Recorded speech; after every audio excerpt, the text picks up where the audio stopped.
Well, hello everybody. Welcome to the show today. Very happy to have you here.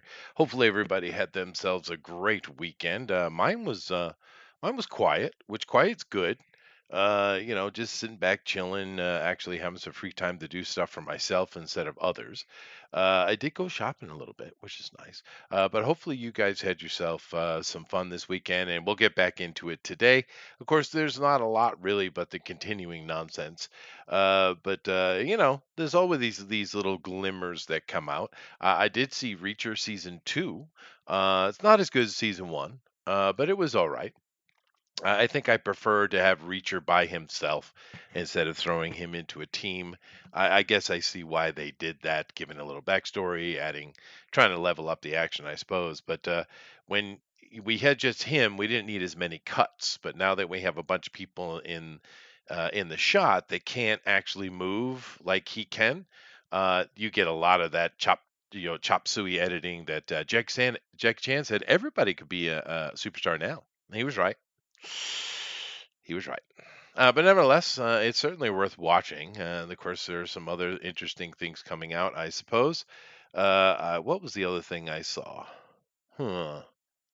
My wife and I watched a movie that wasn't bad. Can't remember what it was. Oh well, didn't leave much of an impression. Nevertheless, keep looking and you'll find occasional things here or there. I did see the new King Kong or Godzilla with Kong movie. Oh boy, but it looks a little bit jump the shark to me, man. Yeah, I don't know. You guys tell me what you think, but yeah, I didn't. I wasn't enthused about it. You never know; it could just be a bad trailer. That does happen sometimes. But nevertheless, let me go over here and hit that like and share button. Hopefully, you guys will do the same and let everybody know we're on. But yeah, I mean, there's a few things that went on this weekend. I can't remember that movie I saw, but how was your weekend, Thundero? Oh, my weekend was wonderful, Chester. I made all kinds of money. That's It good. was a nice, productive weekend. It was cold as a witch's asshole, but All other right. than that, it was a nice weekend. And it wasn't like that bitter like single degree cold. Uh No, huh. no, it was that windy ass cold.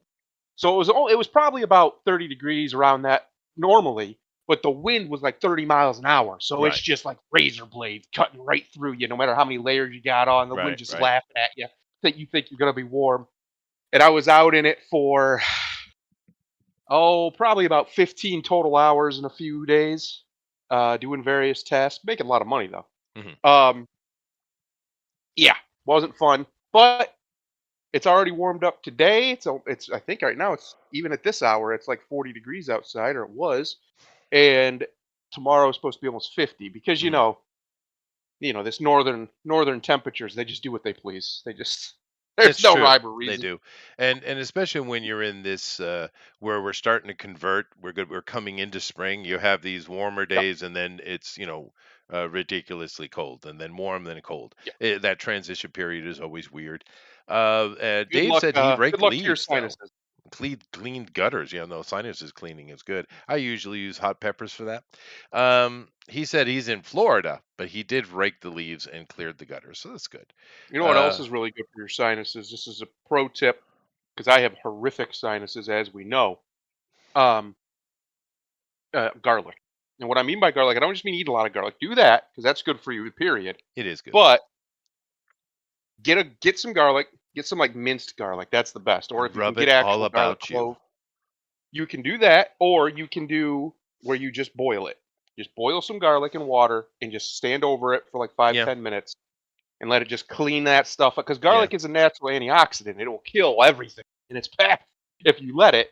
So just let it do its job. yeah, yeah. That's true. Well, people used to do a lot of things like that back in the day. These days we think we're so convenient with all our technologies, but if you really compare, we've gotten primitive. Yeah, And the old people had all kind of little solutions. Yeah, it took a minute or two to set it up, but hey, baby, get off your ass, right? But that's pretty much all we've done is we've made things take less time. but They're not not improve them. necessarily better Yeah, in any way, but things take a little bit less time. Like it's faster to light a fire now than it was back in the day, right? I could do it instantly, Right. lighter or whatever. Uh, But but there's it no doesn't mean it's better. satisfaction in it. There's no Yeah. satisfaction in it. Yeah. The I remember when I was young, you get your head filled up, it's like you're talking about congested, Oh and yeah. I don't know what the concoction in it was, but they boil the water on, pour it into a pot, put whatever the concoction is, put a towel over your head, sit there, right? Yep. It Yep. works. It works really well, dude. There's a lot of those old Clear you right things. up. Yeah, it does. Now, Dave said he was also fixed his mom's closet shelf, came down off the wall. You know, I know it's stupid because I've been doing this my whole life. I mean, I was a Boy Scout.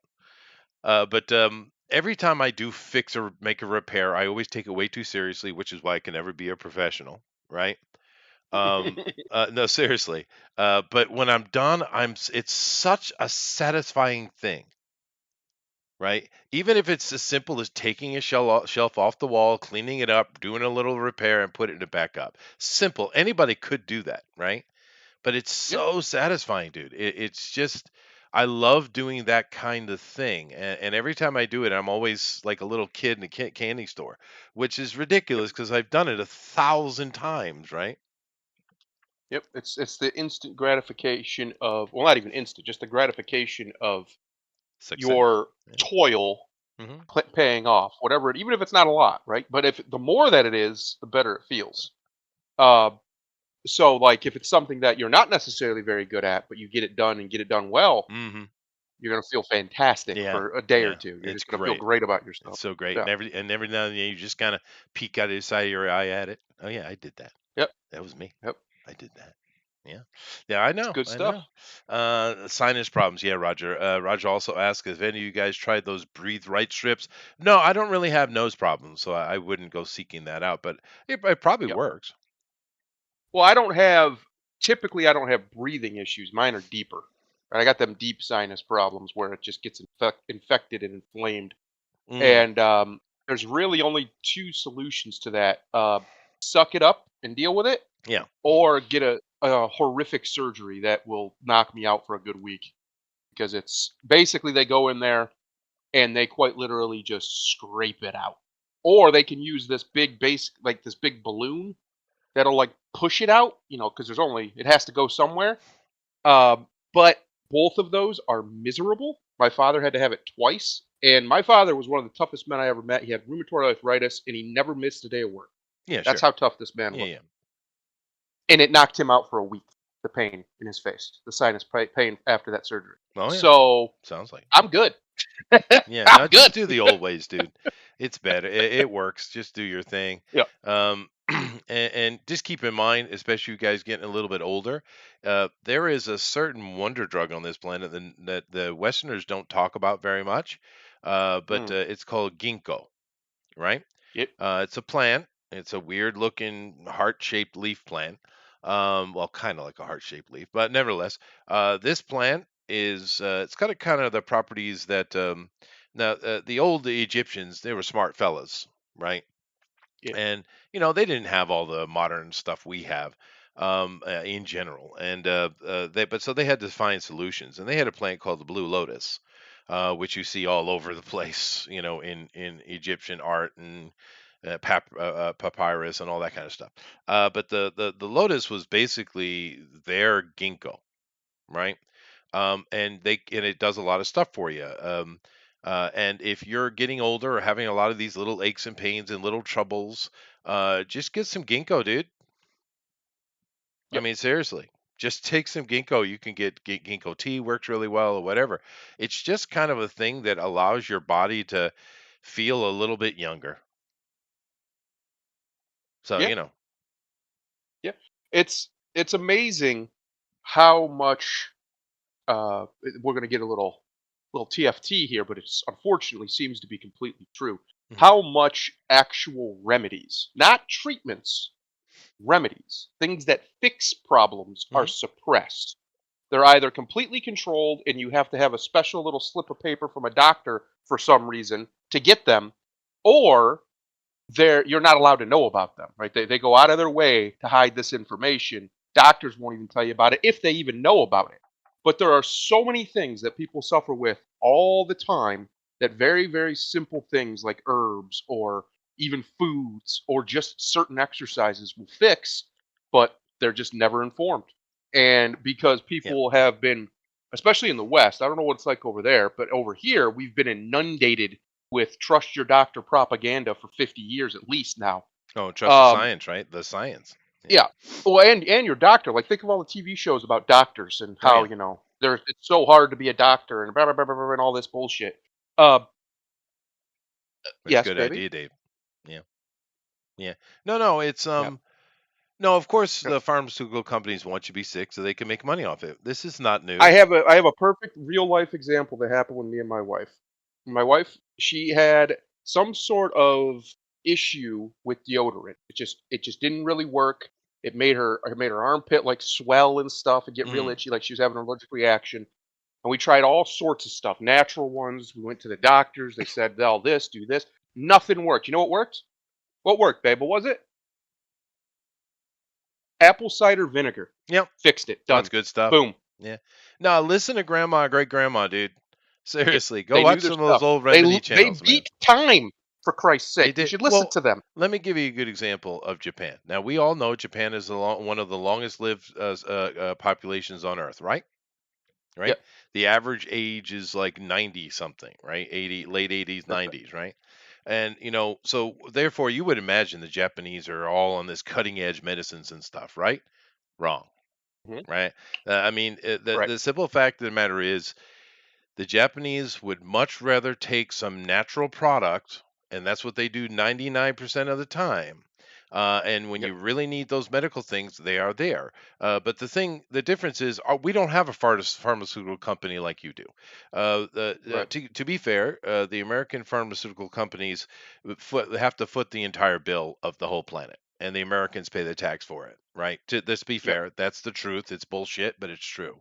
They produce all. Yep. They do all the research, they do all the stuff, they pay the entire bill, and the rest of the world just copies what they do and gets it for free, basically. That's the truth. Yep. All right. So, that's a part of the conversation. But over here in Japan, therefore, they're not producing anything. All they're doing is copying it. And therefore, the pharmaceutical companies don't have the incentive to make the dollar. And the Japanese Right. government doesn't let them doctors do this anyway, right? So, Yep. but I'm just saying that the 99% of the time, Japanese go for a natural thing rather than medicine, right? And look Yep. how healthy this population. I got 99-year-olds walking around here. You can have a conversation with all day, Yep. right? Yep. And Yep. what is it? Well, they just eat well. They eat healthy. They don't have chemicals in their food. They don't go buy canned and box food. They buy whole foods and Yep. make their stuff.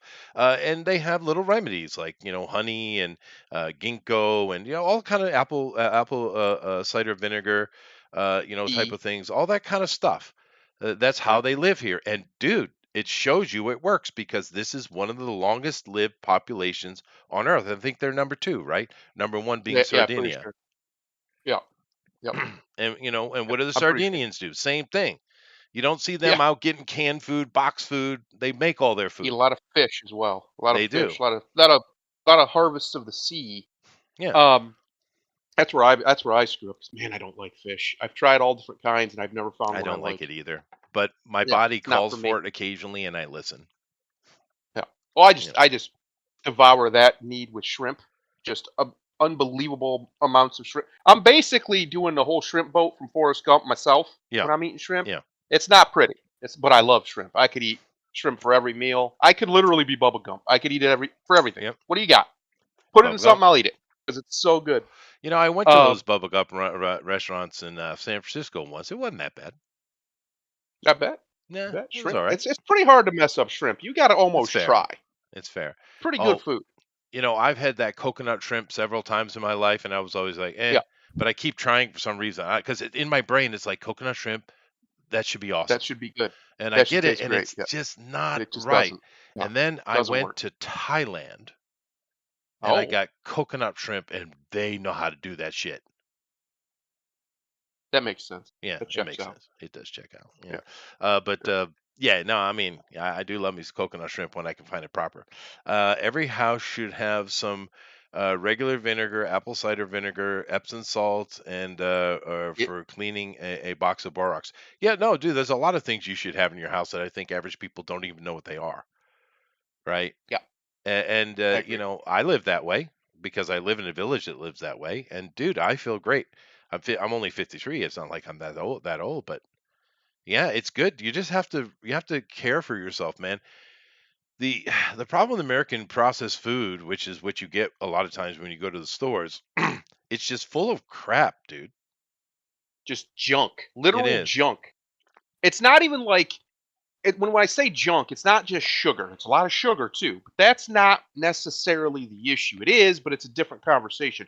I'm talking about just preservatives and all sorts of chemicals like dyes and special flavorings that are just actual junk. Some of which your body doesn't even process. It That's just right. sits in you A lot of forever. it, dude. That's it. It's true. Yeah.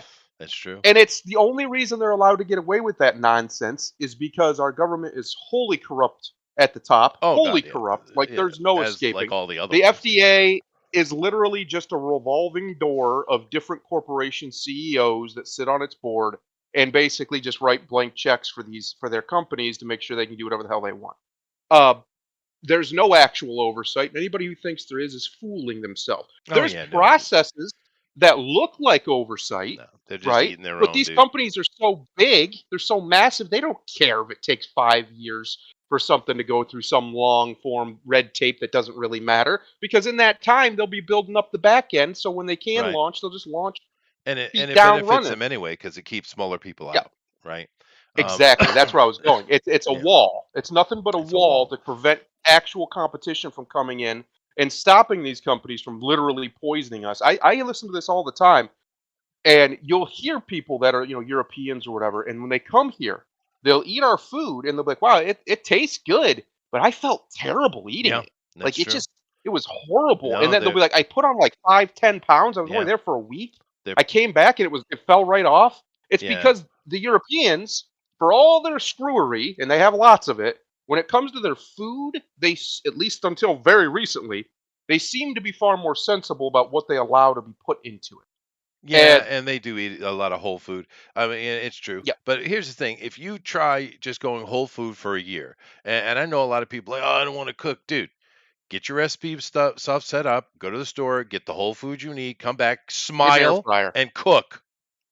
Get an air fryer. Well, Air fried whatever. chicken. You don't Easy. even need to cheat anything, dude. Just freaking do it and shut up. Yep.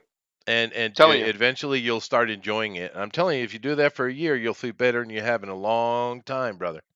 Game changer for me was an air fryer. And the reason being is because, all the best foods are fried, but they're horrific for you because of the oil that you fry them in. Potatoes, what are made of French fries are made of, those aren't bad for you. Potatoes are potatoes. People eat potatoes for who knows? Pretty much as long as the potatoes existed, there's been people eating it. So the potato itself isn't the problem. And in fact, a lot of, if you go on like diets or whatever, they tell you don't eat all those carbs. No, no, no, no, no. There's a difference between carbs and carbs. Potato carbs are incredibly filling. Most potatoes, especially white potatoes or gold potatoes, they're incredibly filling.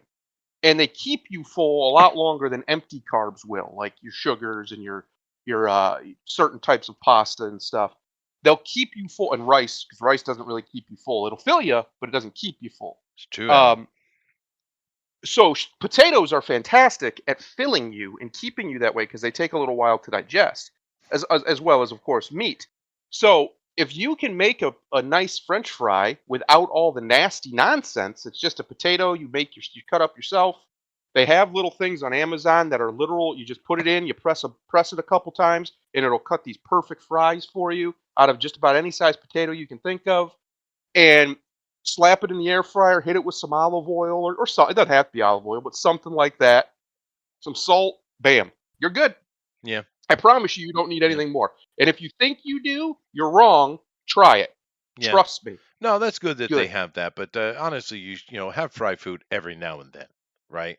And you'll be Yeah. fine. The healthiest way to do is just roast the stuff. Yep. As far as that goes. But keep in mind Little that baked potato. olive oil. you should not be using that for frying anyway, right? Unless it's a Correct. super light fry. Vegetable oil is used Yes. for that. And of course, vegetable oil has its problems.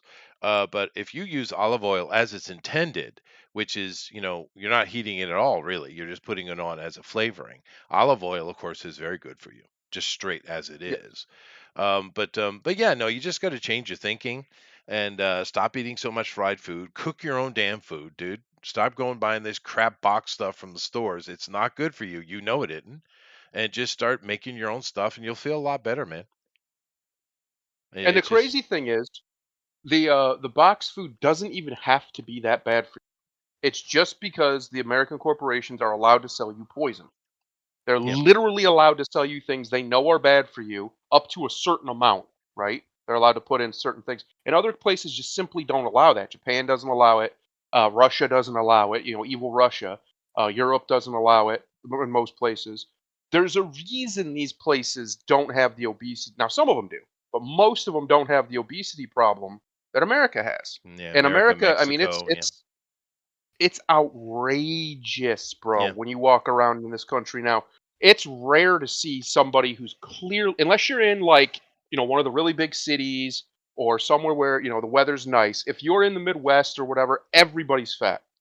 yeah. It's pretty much everybody. Well, the And sad it thing didn't used to is, be this way. well, I know it didn't because I grew up in the 90s and no, it wasn't this way. I'm from the 80s. That's right. It wasn't like that.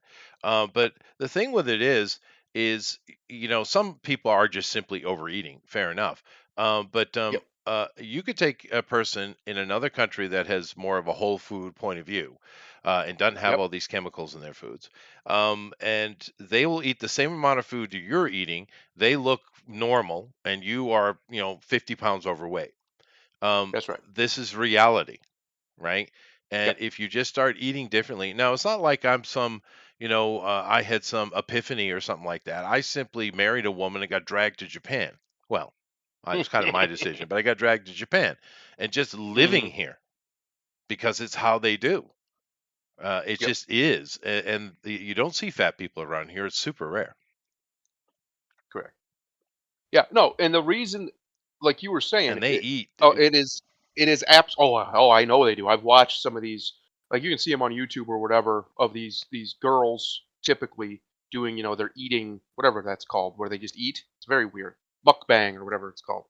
And basically, they just sit around and eat. And I watch these girls, these skinny little Japanese or Korean Mm-hmm. or whatever they are, girls, Yep. just smashing. And I'm like, damn, where's Yeah. that even going? Yeah. Just smashing food. I see it all the time. Um, Yeah.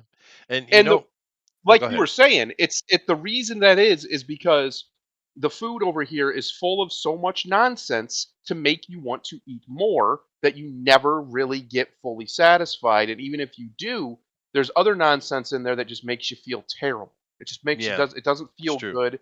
And the only solution to that is, unfortunately, somebody at some point has to wrangle some government somewhere in this country and say that's enough. Just that's enough. You're not allowed to put that crap in the food anymore. I don't want to hear your excuses. Half the rest of the damn world doesn't do it. You don't have to either. And there you go. And that would be the end of it. It would really literally just be that simple. Just that Yeah, simple. yeah. And yet, Um, because it's so corrupt, they won't do no, well, it's just too much money to be made. They don't give a shit. Roger, borax is good for cleaning and forge welding. it. So good to have.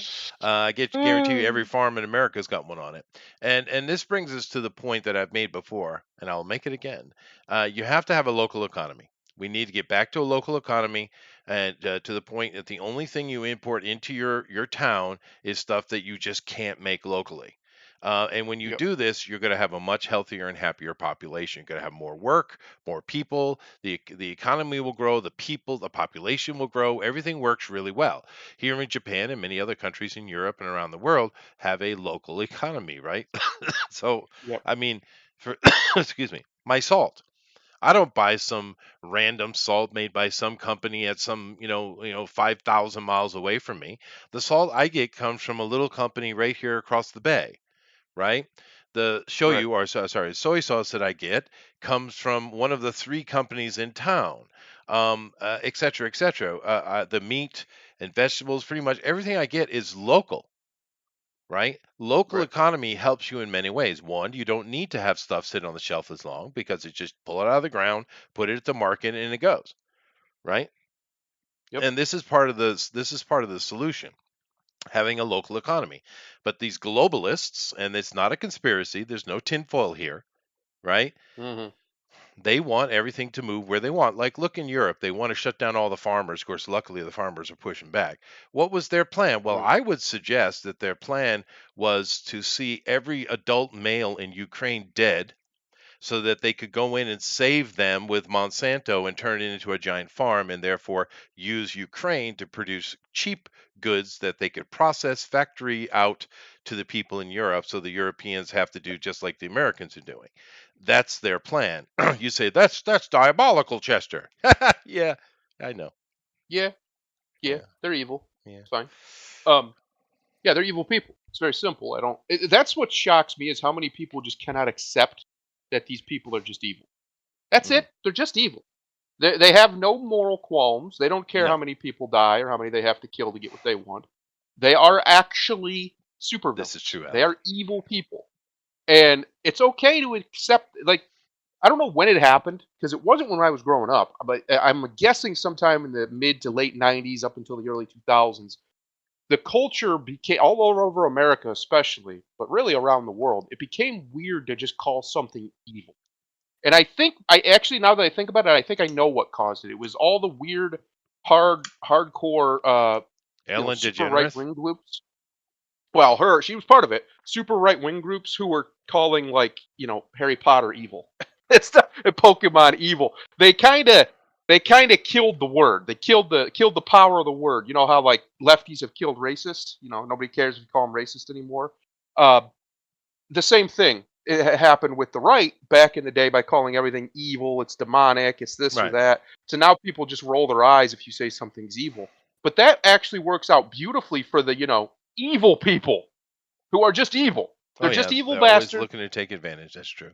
And Yep. and to be And honest they're with you, just lumping in. if you're a hard-nosed Christian and you don't want your kids messing around with Pokemon or heavy metal or whatever, cool.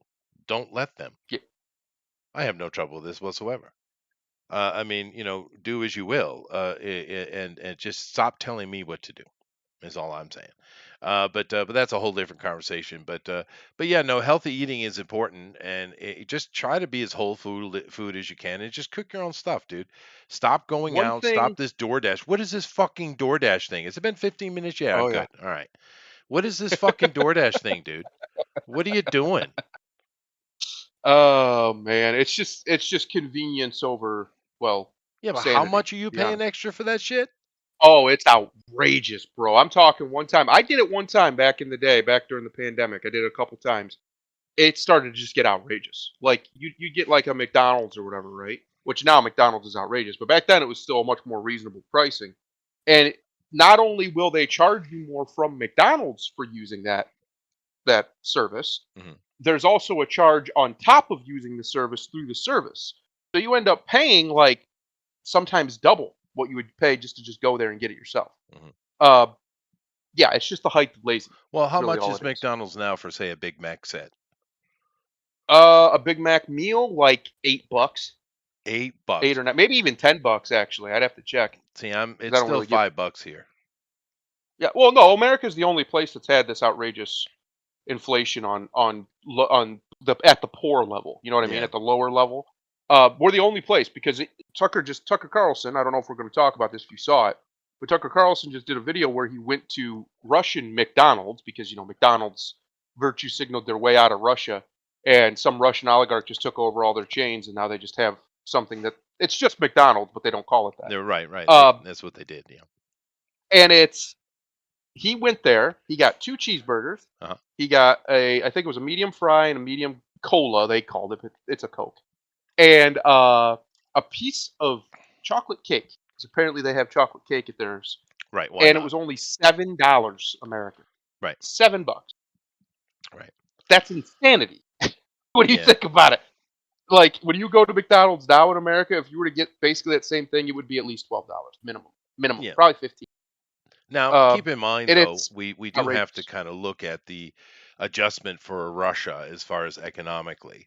The average Yeah, Russian is probably only putting $2,000 to $3,000 a month in their pocket, American, right? So it does probably apply not a even little bit that. different, but To be honest. it depends where you are in Russia, of course. Russia is basically Yeah. a Well, he collection was of in states, Moscow. which is the rich Yeah, place. yeah. So some people have been complaining about the economic imbalance of his argument, and I get it, but it's not as imbalanced as you think. And Um, it's uh, not the argument he's making. no, it's not. The argument he's making is why is it cheaper here and not here? The place Right. that, the company's from, the place where there's thousands of them, thousands of different outlets for Yeah. this company that has its own farms, this company that has its own supply chain, this monstrous company that gets all sorts of tax incentives and things to operate all around the world. And yet, for some reason, in the US, it's done nothing but get more expensive while the rest of the world's either gotten cheaper or stayed the same. Right. And the quality is Somebody's got bad to too. explain. And And yeah, and the yeah. quality. Oh my god, dude.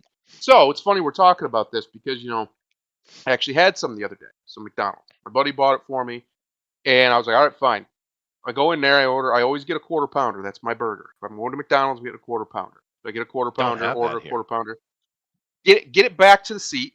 Right? It's basically just a glorified double cheeseburger, but here they make them fresh quarter pounders, or at least they're supposed to when you order it instead of it's sitting in the little thing for all day. Um, so that's why I get them. So anyway, I order a quarter pounder. I take it back to the table, open it up, and Chester, I'm not even exaggerating when I tell you this. There was no vegetables of any description, no pickle, no onions, nothing.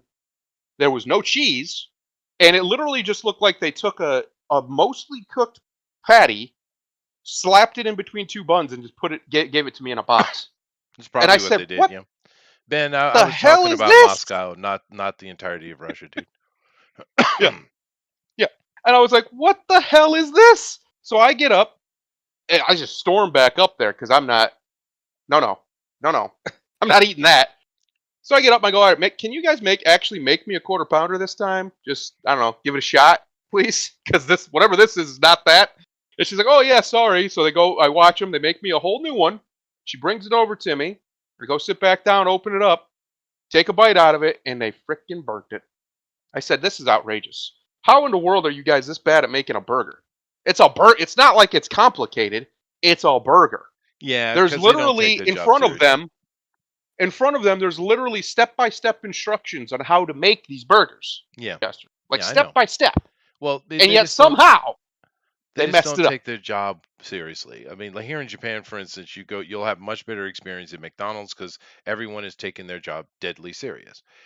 Even though Yep. it's just McDonald's, they don't see it that way. It's just about pride and stuff like that. But Honor. I really think the main thing that Tucker was trying to point out from his various escapades in Moscow was that how Yeah. functional everything was.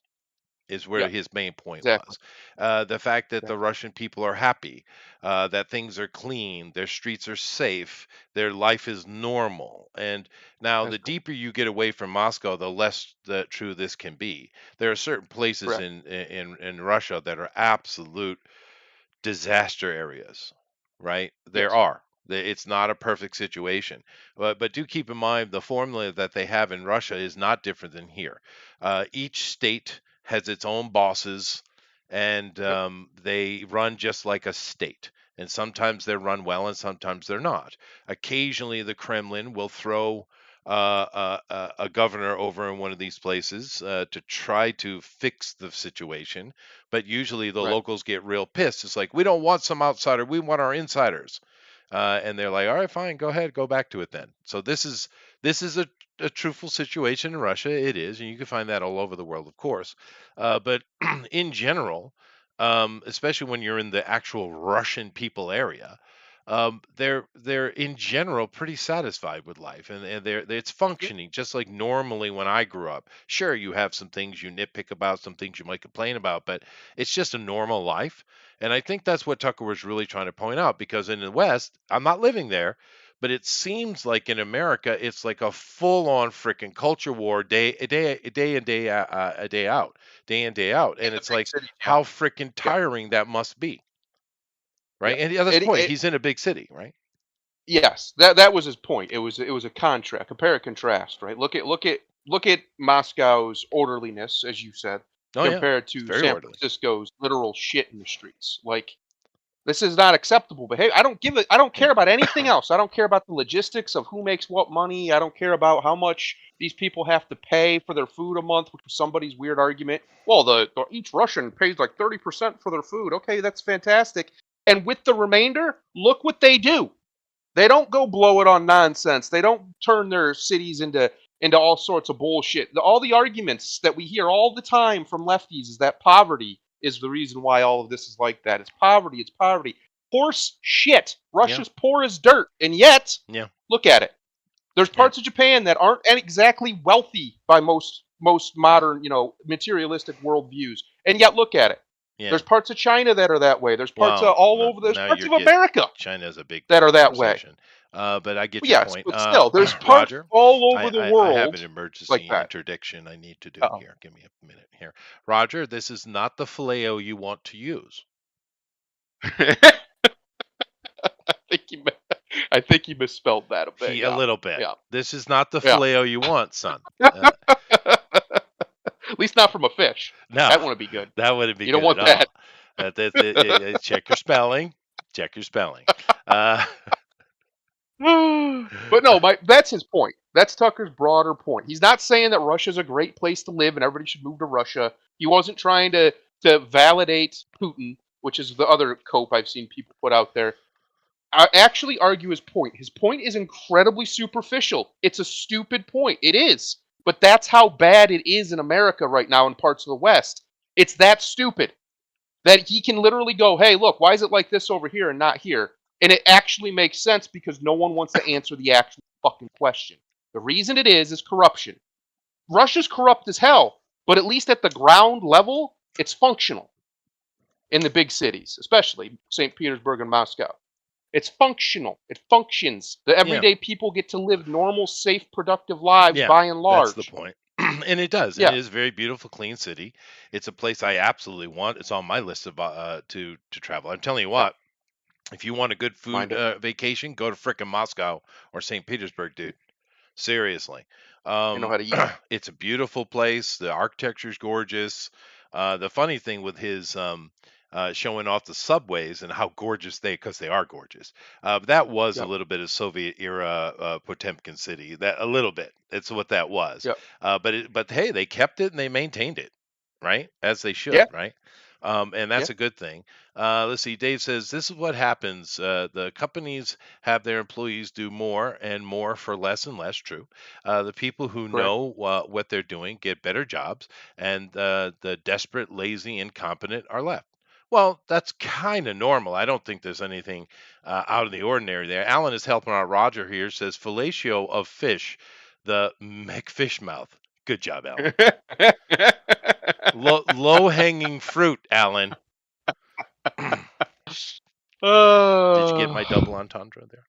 I did. Thank I you. did. I'm glad. Did I'm you also? proud. I'm sure you also saw the other important news out of the Great Bear this week, where what's his name? That Navalny guy, however you say that nonsense word. He got in prison apparently. Somebody probably at Putin's behest. Let's be honest. Oh Did yeah. the deed. Took care of him. Oh yeah. Well, he's But then dealt with we're a lot of people over the decades, dude. yeah. He does some dealing. He He does a little does. wheeling and dealing. He'd kill Yeah. your ass if you don't like you. That's for damn sure.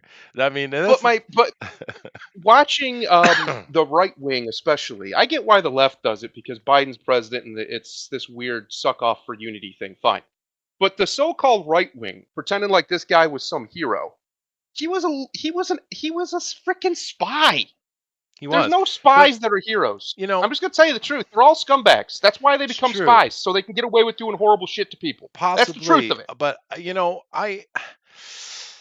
of course, I can't know because I never met the man. But Yeah, from just looking at the tail of the tape, right?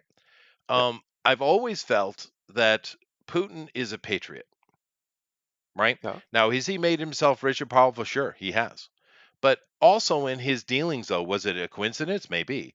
But in his dealings, he's basically removed so much of those oligarchy threats that were hurting Yep. Russia in the initial. Because you keep in mind when take down this wall, with Ronald Reagan, and of course the fall of the Berlin Wall, and the creation of the Russian Federation. The West was like, we're going to help you, we're going to join, and of course Yeltsin bringing in Putin, he wanted to join NATO, wanted to join the EU, all that kind of, or the UN, or not the UN, the EU, and all that kind of stuff. Yay, yay, hoorah, and then no one did anything to help him. And what happened? A bunch of Right. freaking oligarchs come in and just taking advantage, but basically mafia groups all over the place. And who came in and Yes. murdered the hell out of all of them and cleaned it up? Putin. You want to Yep. wonder why the Russian people love him so much? That's why. Because he's a That's right. murdering bastard. But he Yep. murdered in just the right way. He killed him just right. He You did. see, He in got Russia, rid of that's all a the sign of Capones, endearment. is what he did. Uh, That's the way they give a hug in well, Russia. I'm They just kill saying, somebody for you. we get it. Well, dude, they're the ones who created slap fighting. Just keep in mind who They you're did. dealing with. Yeah, and they slapped the living soul Oh, out of some people. Jesus, dude. Holy crap! It's really good. It's hilarious. I showed my wife this the other day for the first time, and she was like agape the whole time. It was funny. Yeah, Hi, Ben. yeah. You came They into. Well, I can imagine what you came in to do. Hi, go for it. Hey guys, just hanging out, just chilling. Got no specific agenda. No, no, yeah, No, no, no, no, no, no. no, no, no, no. That's good. That's good. Well, I mean, what did you think of Tucker's? He seems to be having a good old time over in Moscow, dude. You know, I would I would have preferred he put on some lipstick before he blew Putin, but that's his choice. If he wants to go and It is a drive, choice. that's his choice. Well, So that's soft on him, dude. I just wish he would. Putin literally said, "I was hoping for a harder interview." Like he literally tried to say, it was Yeah. kind of interesting to watch him like cook, Tucker a little bit there. So, but I mean, my criticism, he didn't like cup the balls at all. So really, Tucker, bad he's form. What you're saying? bad form, exactly, bad form. Well, I mean, I imagine even though Tucker was keeping a smile on his face, he probably was a bit afraid, dude. Wouldn't you be? Well, From yeah. the CIA comment, you could see like he like had a little bit of like because Tucker does Yep. that like dumb face, like his mouth open, Yeah, like yeah, he does. Yeah, like yeah. he's kind of mastered that. Like Mhm. and when Putin made that comment, I saw Tucker like perk up for the first time and lose the dumb face, and I'm like, oh, yeah, he said something that you're paying a little bit more attention to now, huh? The whole comment about the CIA and his dad, yeah. So that was interesting to watch. Yeah. So Russia has dossiers. Well, Surprise. well, yeah, but I mean, I think the most useful part of it, because Putin understands what's going on, right? And oh, Yeah. absolutely. I think what Putin, the good thing that came out of it, because I would have preferred more hard hitting as well, Ben. But I think the Yeah. thing came out of it is Putin was able to put out his point, and so many of the Mhm. Western people have just been blocked from his point of view, right? And I'm not saying Yep. you have to agree with it, but it's nice to have it, No, right? no, I completely agree with that. I think the problem I had with it is that we started off with just a bevy of lies with the whole thing. And what I mean by that is nothing about what Putin said, but when Tucker says, oh, like nobody else was trying to ask him for an interview, that's complete and utter horseshit. Like Mm. all the journalists have been trying to ask Putin for an interview. Now, Putin has declined interviews from everyone else. I think it's an interesting question to ask. Why did he choose and approve an interview with Tucker? Because Right? Tucker's huge, dude. That's why. No, Yeah, no, no, his reach is no. huge, dude. No. Tucker is huge. Tucker's friendly. Tucker's friendly. Yeah, that's probably part of it, but I also think it's Okay, just the impact. that's I would no, say but I wouldn't say friendly. I would say he's not antagonistic. There's a difference. Yeah, that's fair. Whereas friendly, he would have been fully, well, oh, you were right to invade Ukraine. Yeah, he would have actually been pumping him up. Instead, he didn't press him, which I Yeah, agree but with you. Putin I wouldn't think he say could that have pressed anyway a lot because harder. Putin's pissed off about this whole Ukraine situation anyway. Because he tried his Yeah. best to avoid it, and it's pretty obvious when he pulled the trigger to go into the Donbass that he figured they would come to the table very quickly, which they did.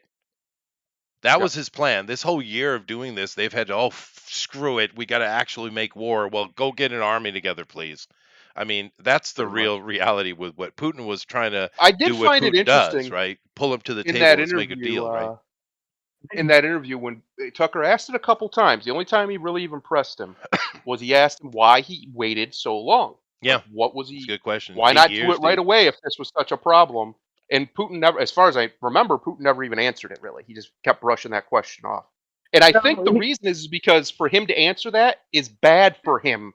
Not only like in the international community, it's bad for him internally because there's a lot of people in Russia who've asked him the same question. What That's the hell true. are you waiting for? What are you waiting for? And he the can't only answer it. the only roundabout way he even tried to address that was the weird revisionist history he did of the Poland. Revisionist. Come on, Come on, dude. no, come on, no, come on. The German invasion of Poland, where like that comment was weird. What Come did he on, let's say? be What did he honest. say specifically? Because I didn't catch that. Remind me. I don't remember. Oh God, that. Hold on. We're gonna be specific here. So. Well, Putin, not really. We're being in general, but that's all right. There's no intention here. I do remember him saying something about Poland, but I don't remember what he. I'm trying to remember. He said a lot. That's why. Like that was a whole diatribe. He went on there, Well, old Vlad. oh my God, that's the other say. thing is someone needs to teach him a lesson in brevity because holy crap. He's like, Well, it only like, takes he's 30 Russian, seconds a dude. minute, then it was a half hour. And well, the thing is, this dude sits and talks, and everyone listens happily. I mean, he's used to it, Yes. right? But Yeah. I don't know exactly. I know I just kind of blanked out with that because I know the history, but because he did go on history stuff quite a bit. But the simple fact, he made some comment about Poland refusing to cede territory to Germany and forcing Germany to invade Poland, right? well, So that's not exactly true, but the truth is similar though. It's a truth adjacent. Yep. There was an argument that Hitler had that we've used, even like Americans, basically was very similar idea to what Putin's saying now, where the Russian citizens of that area wanted him there. Hitler had a very similar argument with Danzig. Let me help you out. I'll help you out. Go ahead. I'll help you out. All right. Let me fix it for you. Go ahead. All right. Now, aside from what all the history books told you as a kid in the West, after the World War I ended and the treaty, of course, of that really put some heavy sanctions on Germany, even though they really weren't the beginning and the end of that whole war. It was basically a bunch of king jackasses causing trouble, but whatever. Russia lost and they paid for it, which is what happens, right? But during the 20s, people get more and more riled up, and by the end of the 20s, early 30s, you had this certain character came up. His name was Adolf, and he was doing all kind of things to help the German people. It was actually wonderful in the beginning, right?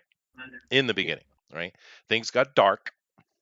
But in the beginning, he was just trying to reform and rebuild the country. And in that process, all of these little places that had been taken away from Germany after World War I, some of those places were fine, and some of those places were being treated quite badly. They were begging to come back in, and Germany said, "Well, fine, come on back in." Now, of course, this is pissing off the Europeans. Some of them were more forceful than others. But by the time this all kicked off, that had been going on for a while. And what was happening is way up in the northeast of Poland on the sea was a little place called Prussia. Yes. Right? I don't know if you guys can tell by the sound, but it's kind of German, a little bit. And the Polish were abusing them horribly. I mean, starving them out. It was bad, dude. It was really, really bad. The Germans couldn't go by water because all the Europeans were boycotting and blockading them. They tried to offer money and all kind of deals to rent road space to drive into Prussia to bring them food and healthcare and stuff like that. And the Polish were like, no. Now, keep in mind, just like with Ukraine, the British had liaisons in Poland whispering in the air, let's not do anything with Germany now. Let's not help them now, as Britain is always behind this shit. But then the Germans like, fine, well, screw it. We're not going to let our people literally die just because of your political bullshit. So they started sending airplanes to fly into Prussia. So what did the Polish do? Well, at the behest of the British, they started shooting down these, in essence, Red Cross planes going into Prussia. And then the Germans are like, all right, then, if that's the way it's going to be. And boom, the invasion of Poland. All right. That's how it happened. So you can blame whoever you want, but that's the reality of the situation. Now, as the Germans came in and took Poland pretty quickly, but honestly, the Poles put up a great fight the entire war. Let's be fair to them. But when they cut across it very quickly, and when they got over to Ukraine, the eastern part of Ukraine was very happy to see the Germans because they had been trying to push the whole this Italian government system, which we call fascism today. So when the Germans got to Ukraine, they found buddies, they found friends in the West, right? And then when the war ended and all the stuff was going on against, all the stuff that Eisenhower was doing in Germany, which was quite disgusting, let's be honest, right? And all that kind of nonsense that was going in Europe, the Americans rebuilding everything, which no one has said thank you for, by the way. We rebuilt this entire frickin' planet. Did we hear anything from anybody? Anybody, Ben? I will say it for you. Thank you. Oh, thank you. There you go. But the problem is that in Western Ukraine, those happy little German fascists that were real Germans and actual Ukrainian converts, no one bothered to deal with them. They just left them there, and they sat there and they sat like a little piece of cancer until modern day. This is what Putin is trying to get at, I would think. Okay, so here's the exact quote he gives. Okay, he says, Poland rejected Hitler's demands, right, for the Danzig territory. Since Poland did not give up the Danzig corridor, the Poles nevertheless forced them. They got carried away and forced Hitler to start the Second World War against them. Why did the war start on September 1st, 1939, precisely against Poland, he continued? Because it turned out to be uncooperative and Hitler had no choice but to implement his plan starting specifically with Poland. That's so you're true. saying... That's true. Yeah. Well... It is true. It is true. I'm sorry, dude. It is true. I mean, I've heard Putin say shit I don't agree with, dude. I have. Okay. But that is true. That corridor you're talking about is the one I was talking about. They were trying to rent space so they could go over to Prussia, right? Right. It's all true. And like I said, you can blame Russia for trying to rebuild their country. You can blame the countries like Austria for saying, please let us join, come on in. And everybody else calling it an invasion, even though the Austrians didn't see that like that at all. You can blame Russia, the Germans, all you want. Go right ahead. And things got bad ugly. They did. But, who started that war? The frickin' British started that war, just like the First World War. They do seem to start a lot of trouble. They do. Them Brits. They're problem. That's what I'm looking for. Troublemakers. That's what I'm looking for. Well, I'm just saying, I'm not saying that Germany is innocent because things got bad ugly, dude. Right. They really did. But that whole nonsense of Poland, that didn't have to happen. Why were the Polish oppressing and literally starving out an entire population? Why were they doing that? What benefit did they get from it? That was revenge. Yeah. Let's just call it what it was. But for revenge for what? For all of the Prussians, in fairness, the Prussians were known for being a very warlike people. Oh, we're talking hundreds of years ago now. All right, fine. That's fine. But these blood feuds last for hundreds of years. No, the Prussians were dicks, dude. I 100% agree with you. Yeah. They're murderous dicks. I agree. So, okay, we're looking at ancient anger and revenge. Yep. All right, fine. I'll go with that. Yep. I mean, you could make the same claim. That's what Putin's doing right now. It's an old blood feud. That's all it is. And it's just been rekindled yet again. And he actually kind of makes that case when he's going over the history of the area. I've heard him say it many times. And it's okay for these things, right? Which is what he was implying because of old Cassius Belli's against these people. And there's arguments to be made here or there, but it's not a great argument, I'll be honest. Because most of the people you're talking about, besides the denazification argument, that's a different argument. But the other argument that he's making, which he didn't outright say, but he obviously heavily implied that Russia has a right to those regions, that argument's a little bit less solid. And the reason it is, even though those people largely do want to be part of the Russian Federation, according to the data I've seen anyway. Well, the Donats and Lugans certainly do, yeah. Yeah. That's just not how borders work. Yeah, no, I'm sure there's a lot of people living in South Texas that'd like to join Mexico again. In fact, I know there is. But this is literally the point I made 6 months ago. It's literally the point I made 6 months ago. You should sound like me, Thundero. You're just making the point I made Well, I'm no, just literally saying it's what not I a good said 6 argument. months ago. well, I'm just saying damn it's it. not a good argument. Damn it, well, Sandero. let's be fair. The Russians did wait until there was an election in That's Donetsk true. and Lugansk.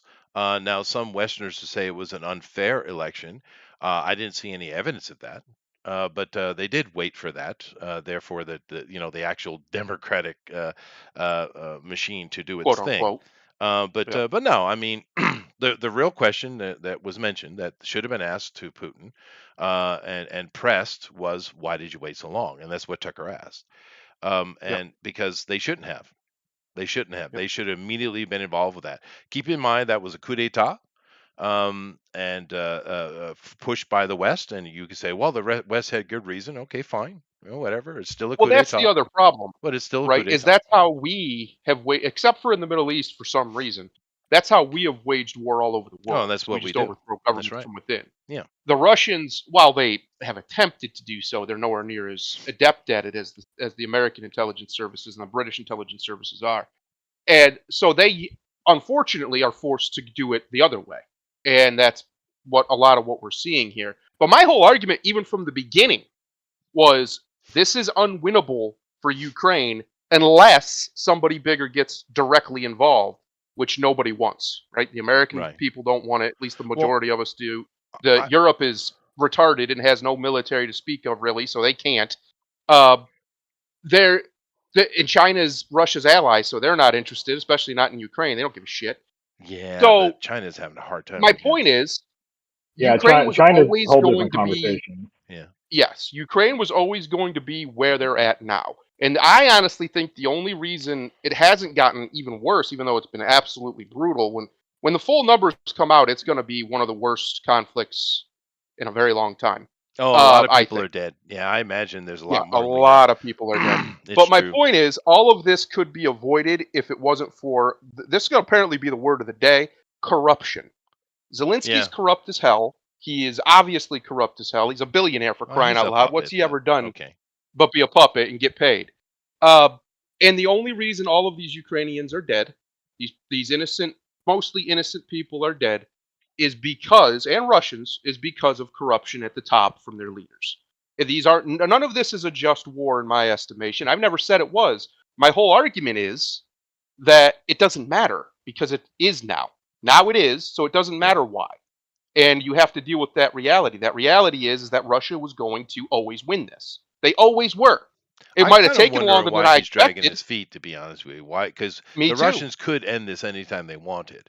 Why are they dragging their feet? Because they are burning resources. They are burning men, not at a very high rate. It seems to be, if you kind of try to find the most accurate number, it's about 1 to 9 as far as Russians to Ukrainians. But still, why is he burning resources and men when he could deal with this just directly and get it done with? What's the point of dragging the feet? It's worse than that because he's also like appearing, I don't want to say inept, but like they're appearing very weak at the global stage because that of could it, be intentional, right? you know. Okay, but this is we're getting into like weird like 3D chess, like territorial, like that. Yeah. But it's quite clear when the Russians want to move, they do freely, dude, and then they sit. So and they have, I mean, they have tons of better equipment that they just simply aren't using. They also have brand new equipment that they just got from China over the last year, which, it's from China, so who knows how good it is, but it's supposed to be good. Well, they've actually been complaints from the Russian army about that equipment. Of course, it's from China. But my point is they're not pressing like they could. And there's definitely a reason. Maybe it is just simply that Putin doesn't want what everybody says he does. Maybe he doesn't want all of Ukraine. Maybe he wants what he has. Or he could be in on it. Keep in mind, this could be a big play, right? Could be. Yeah. The other thing it could be is he could have so much pressure from within that he's afraid. I think the reason he didn't invade sooner is simply because of the pressure from within. He is, I think, afraid of some of the people underneath of him. That if he screws up, if there's a huge loss in this Ukrainian, like a real bad day, that they'll get him, and he's gone. Maybe. So I think that's one of the reasons why he's not moving quickly, because he's making much more deliberate actions to ensure I mean, look what just happened. They just went and rounded up not just that guy. There was other people rounded up too. I'm sure there were other, threats to Putin that got.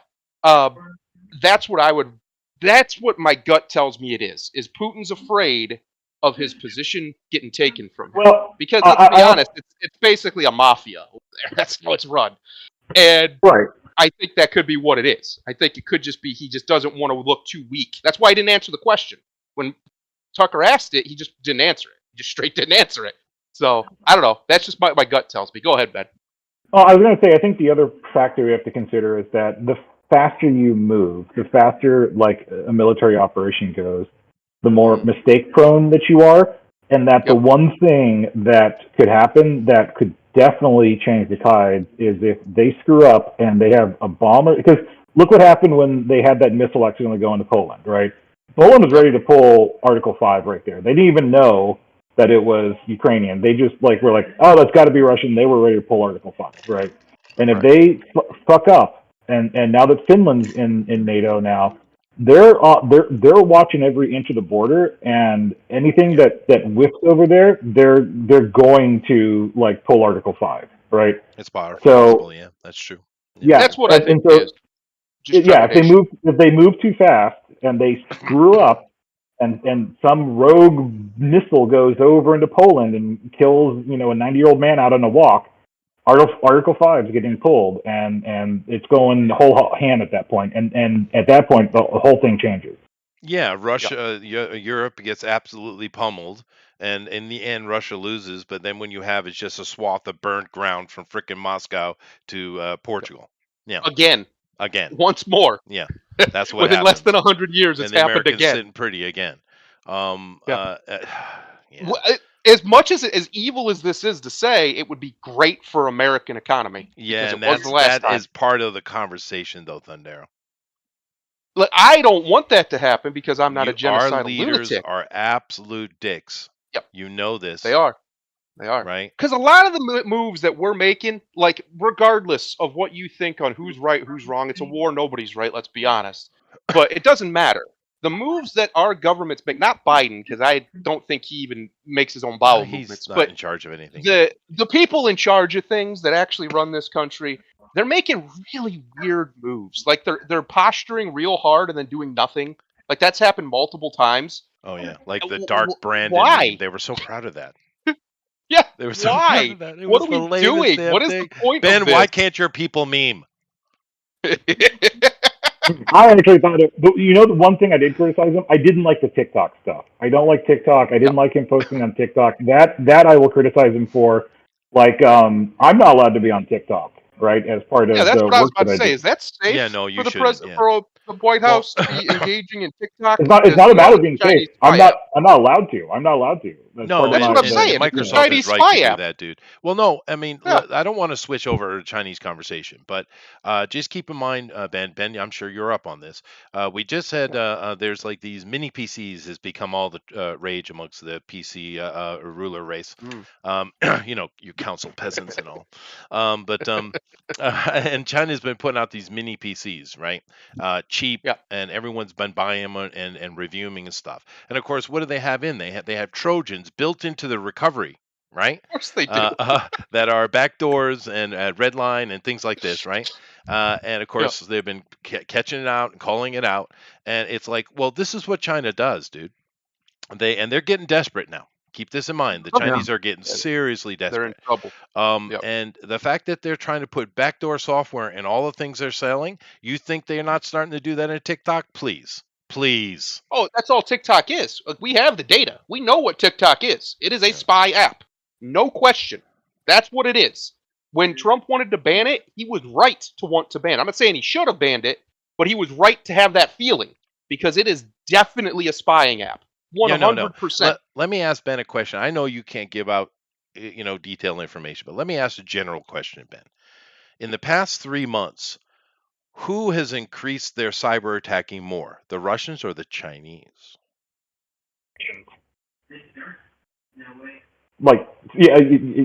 Things I can't talk about, but yes, definitely from a current standpoint where I'm at, it's definitely Russians right now. It is the Russians, not the Chinese. I can discuss more later, like not on I know, the I thing, but, understand. That's why I was asking generalities. See, I imagine it was the Yeah. Chinese because they're so So freaking desperate, dude. They're really bad water, dude. the TikTok thing is, from my estimate and based off of where I sit from a data sovereignty perspective, right? TikTok's less about like spying on personal data, and it's more about influencing public opinion, right? And so I don't think there's a surprise that their algorithm will accentuate certain data points Mhm. in order to that's the real, I think, tyranny of TikTok, right? And so it's this very passive way of influencing public opinion Right. and swaying stuff like that, right? Wolf So- Warrior tactics. Yes. So that's the real nefarious part of TikTok, and that's the real danger of TikTok. I'm not as worried about there's other things I think are totally dangerous about, personal data and stuff like that. I just don't think you get much out of it from a personal data perspective, because most people just put their username and then they just like scroll puppy videos or something like that. But you'll get things that make people more in line or more empathetic towards communism or socialism and stuff like that, right? Right. And I think and then in general just anti-American sentiments and stuff. That's the real game at play with TikTok, I think. Well, Yeah, no, that's fair. That's fair. Like you said, it's tons of influence. The other problem is we know it's a Chinese company, right? That owns TikTok or whatever, operates it. So that means it's the Chinese government, because there is no such thing as a Chinese company. It's Well, all they Chinese. supposedly divested it, but I don't believe Yeah, that for half a second. Yeah, I don't either. My point is that's why you just can't. It's different than like say some app maker over here. I don't pick one, King, the people who make a bunch of the video games. They're different from like straight up owned by the Communist Chinese Party, the CCP. That's why I say I wouldn't trust it. I wouldn't put it on. And one of the other things that I think they do is not that they care so much about the everyday American as far as like getting their data. They want to get it on people like the president's phone, because then they can get information off of his phone potentially. Yeah, sure. Right. That's why Right. it's shocking to me that they would even let a phone in there with anything they can't Yeah, 100% that's fair. verify. That's That is crazy. fair. Well, let me Yeah. ask a question, Ben, to you, if you don't Sure. mind. I don't know if you can answer it, but now under the Democrats here, you guys can only defend, not attack, which I'm sure is frustrating as hell to you. Now, with old Trumpy boy, with him in, is he more to like, yeah, go get him, boys? No, not so much. And largely because he just doesn't like any executive administration doesn't get that into the minutia of things. Now, Thunder and I've had this conversation. One thing I think that Trump could have done that would have been really cool, because he wanted to expand the Department of Defense, right? And so he made the Space Force, which was utterly stupid. What we need is a division of the Department of Defense, the Cyber Defense Force, because people don't understand this. Like World War III is actually happening. We're like constantly, we're constantly attacked on our virtual shores, right? Well, don't you guys have like 150 programs running in the Pentagon right now? I mean, but that's the thing is we need a centralized, unified like system or defense organization, like a homeland cybersecurity. Okay. Well, the Homeland does some of that, but like it's too much of a broad organization. So when we talk about the Department of Defense, right? Department of Defense is about defending our shores, right? So the Navy, the Air Force, the Army, like land, air, and sea. We have another shore, the cyber shore, that we don't really fully acknowledge. That needs a unified defense. And we need to come up with a very consistent. I mean, like you're right. We have like Department of Homeland Security sends out like like one that's big for our division is Directive 1801, which talks about stuff with like SPF records and MX records and stuff like that. But we need somebody whose goal is, like you said, both offensive and defensive for protecting like a big one is hospitals. Hospitals have a hard time being protected, and so if you had a cyber defense division, they could help defend like hospitals from like a DoD perspective, just like you're deploying like airmen or like the Navy or something like that, right? Right. I think that would actually be an incredibly realistic and good expansion of the Department of Defense is a Well, the cyber other defense thing, force. and the reason why you don't hear more people in agreement with what he just said, even though I largely do agree with him. The other thing, the reason why you don't hear that is because the media has stopped reporting on, and this happens constantly.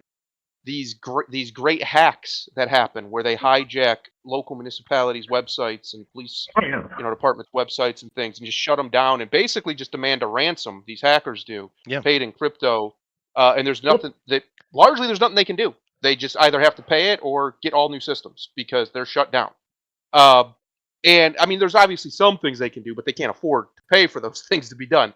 So we do need some form of guardian, like from a governmental apparatus, similar to, like he said, like a Coast Guard or like a Navy or whatever. Yeah. But in the virtual world. Yeah. And we just don't. It just doesn't exist. It Yeah. simply doesn't exist in America. It's a fair Not like point, what dude. we need.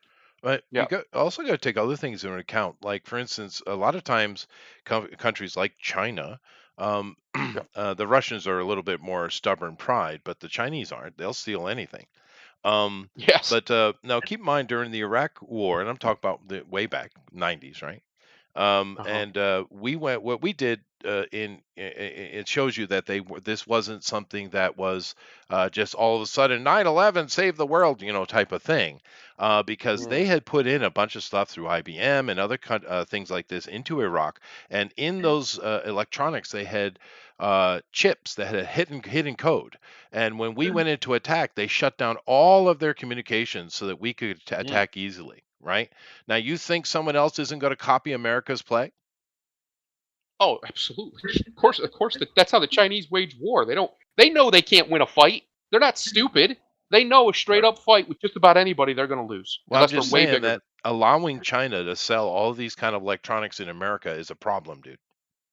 Yes. Did you see, Chester? I posted it in the political section of our Discord here. Apparently, I think it was one of the coastal cities in California. I want to say San Francisco. I'd have to double check, but basically something like that. Yeah.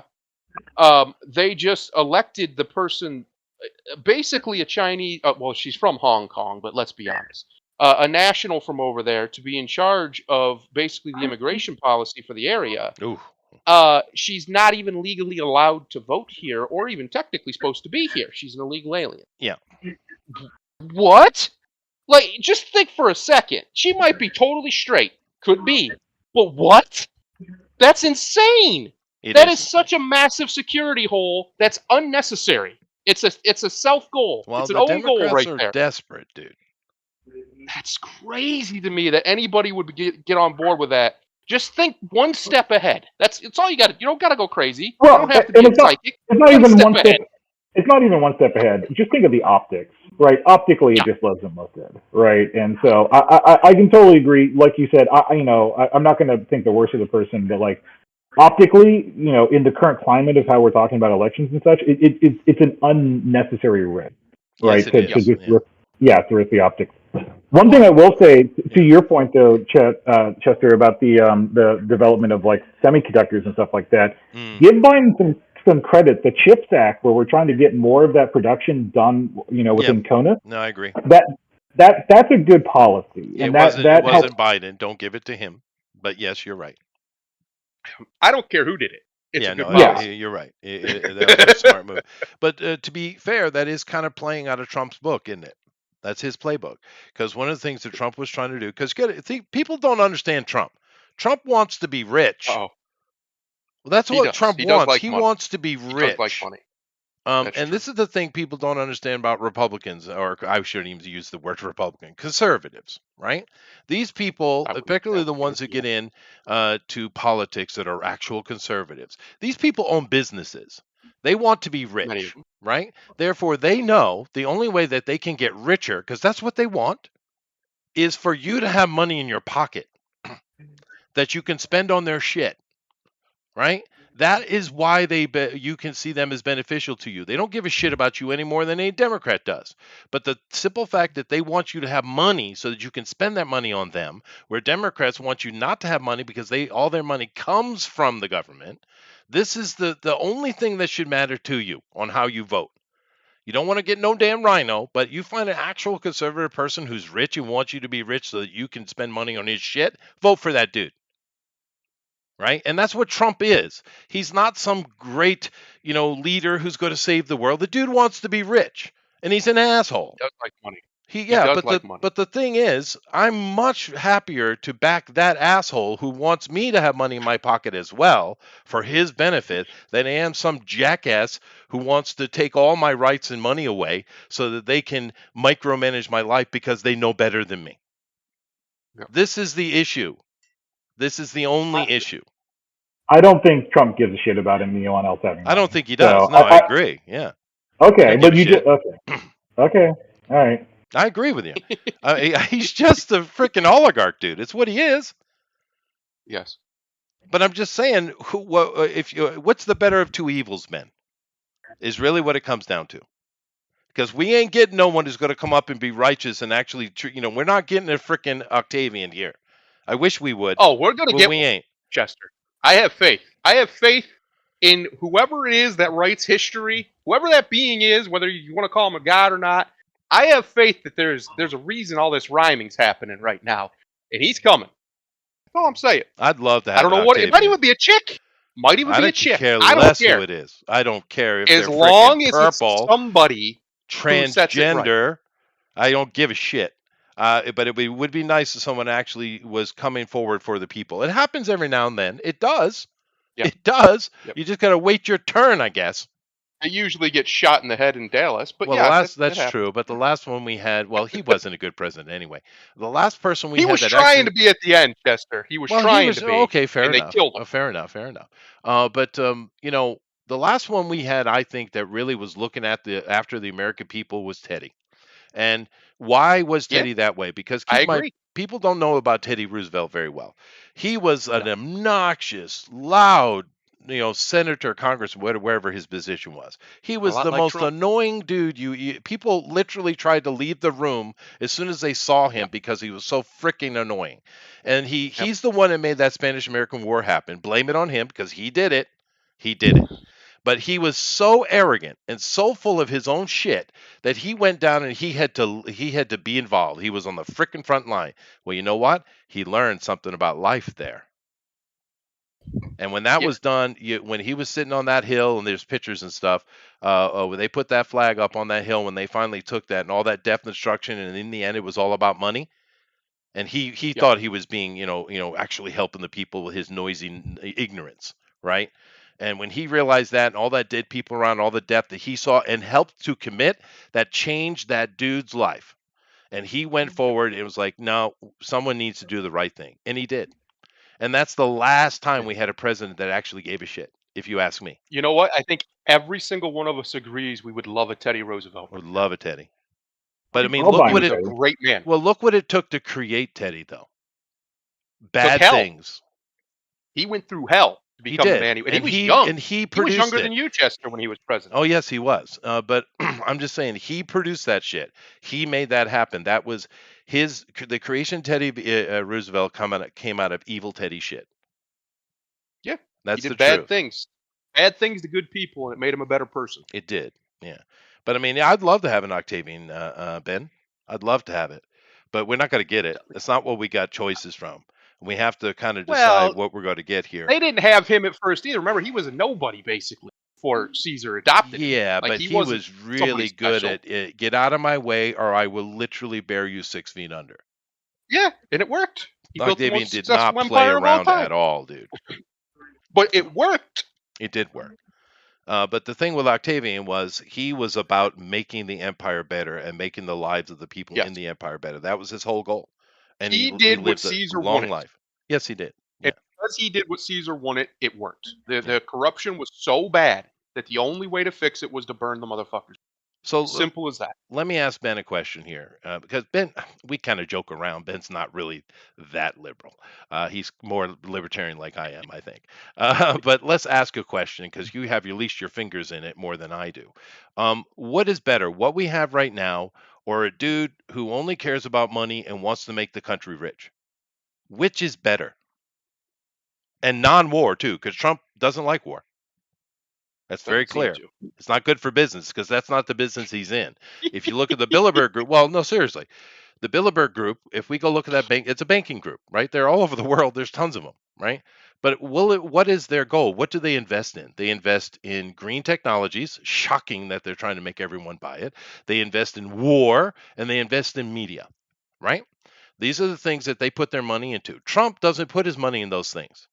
He puts his money elsewhere. Therefore, war is not profitable for him.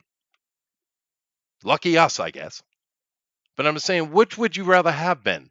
The nonsense we got now, or a dude who just wants to be rich and make the country rich because it benefits him? I think that framing of it is entirely disingenuous or unfair. Like Well, I no. Go ahead. When you Go say ahead. all he wants to do is make the country rich, I do not buy that impression. Right? Really? What do you I think do he think wants then? What does he want? I think he wants two things. I think he wants people to want him to be president, or want him to run the country. I think Ego. he's a narcissist. Okay, fine. Ego. Yeah, Sure. okay, He is. ego. We all agree. And I think he wants money. I don't think he gives a shit. We literally just said this. You just said he doesn't care about getting other people money. Like you just said that like 10 minutes ago or something like that, right? Yeah, but it's by I don't default. It's by default. Keep in mind when he was in, the average American's income went up. The average American's income went up $4,000 a year. Now it's not only reduced, it's also more reduced because when you put inflation involved, where everything costing more, which they don't take those into account with their numbers, do they? Right? So you actually have more, you have less in your pocket, not just in your salary, but actually in your buying value. Right? When Trump was in, things were cheaper. Everyone had more money in their pocket, and things were starting to truck along. And he did that in 3 years, dude.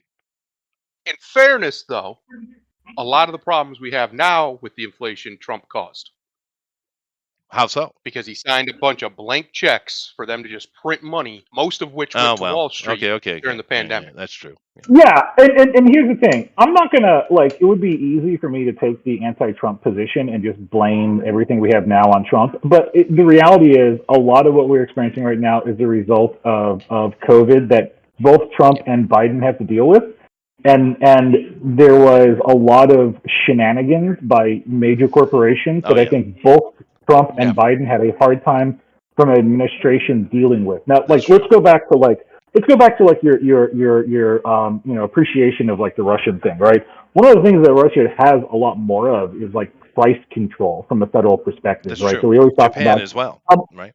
Yes, right. And so we get into this fight about like regulation, right? Because if you started talking about the federal government price controlling things, which trust me, there's plenty in the Democratic Party or the progressives who would love to do that.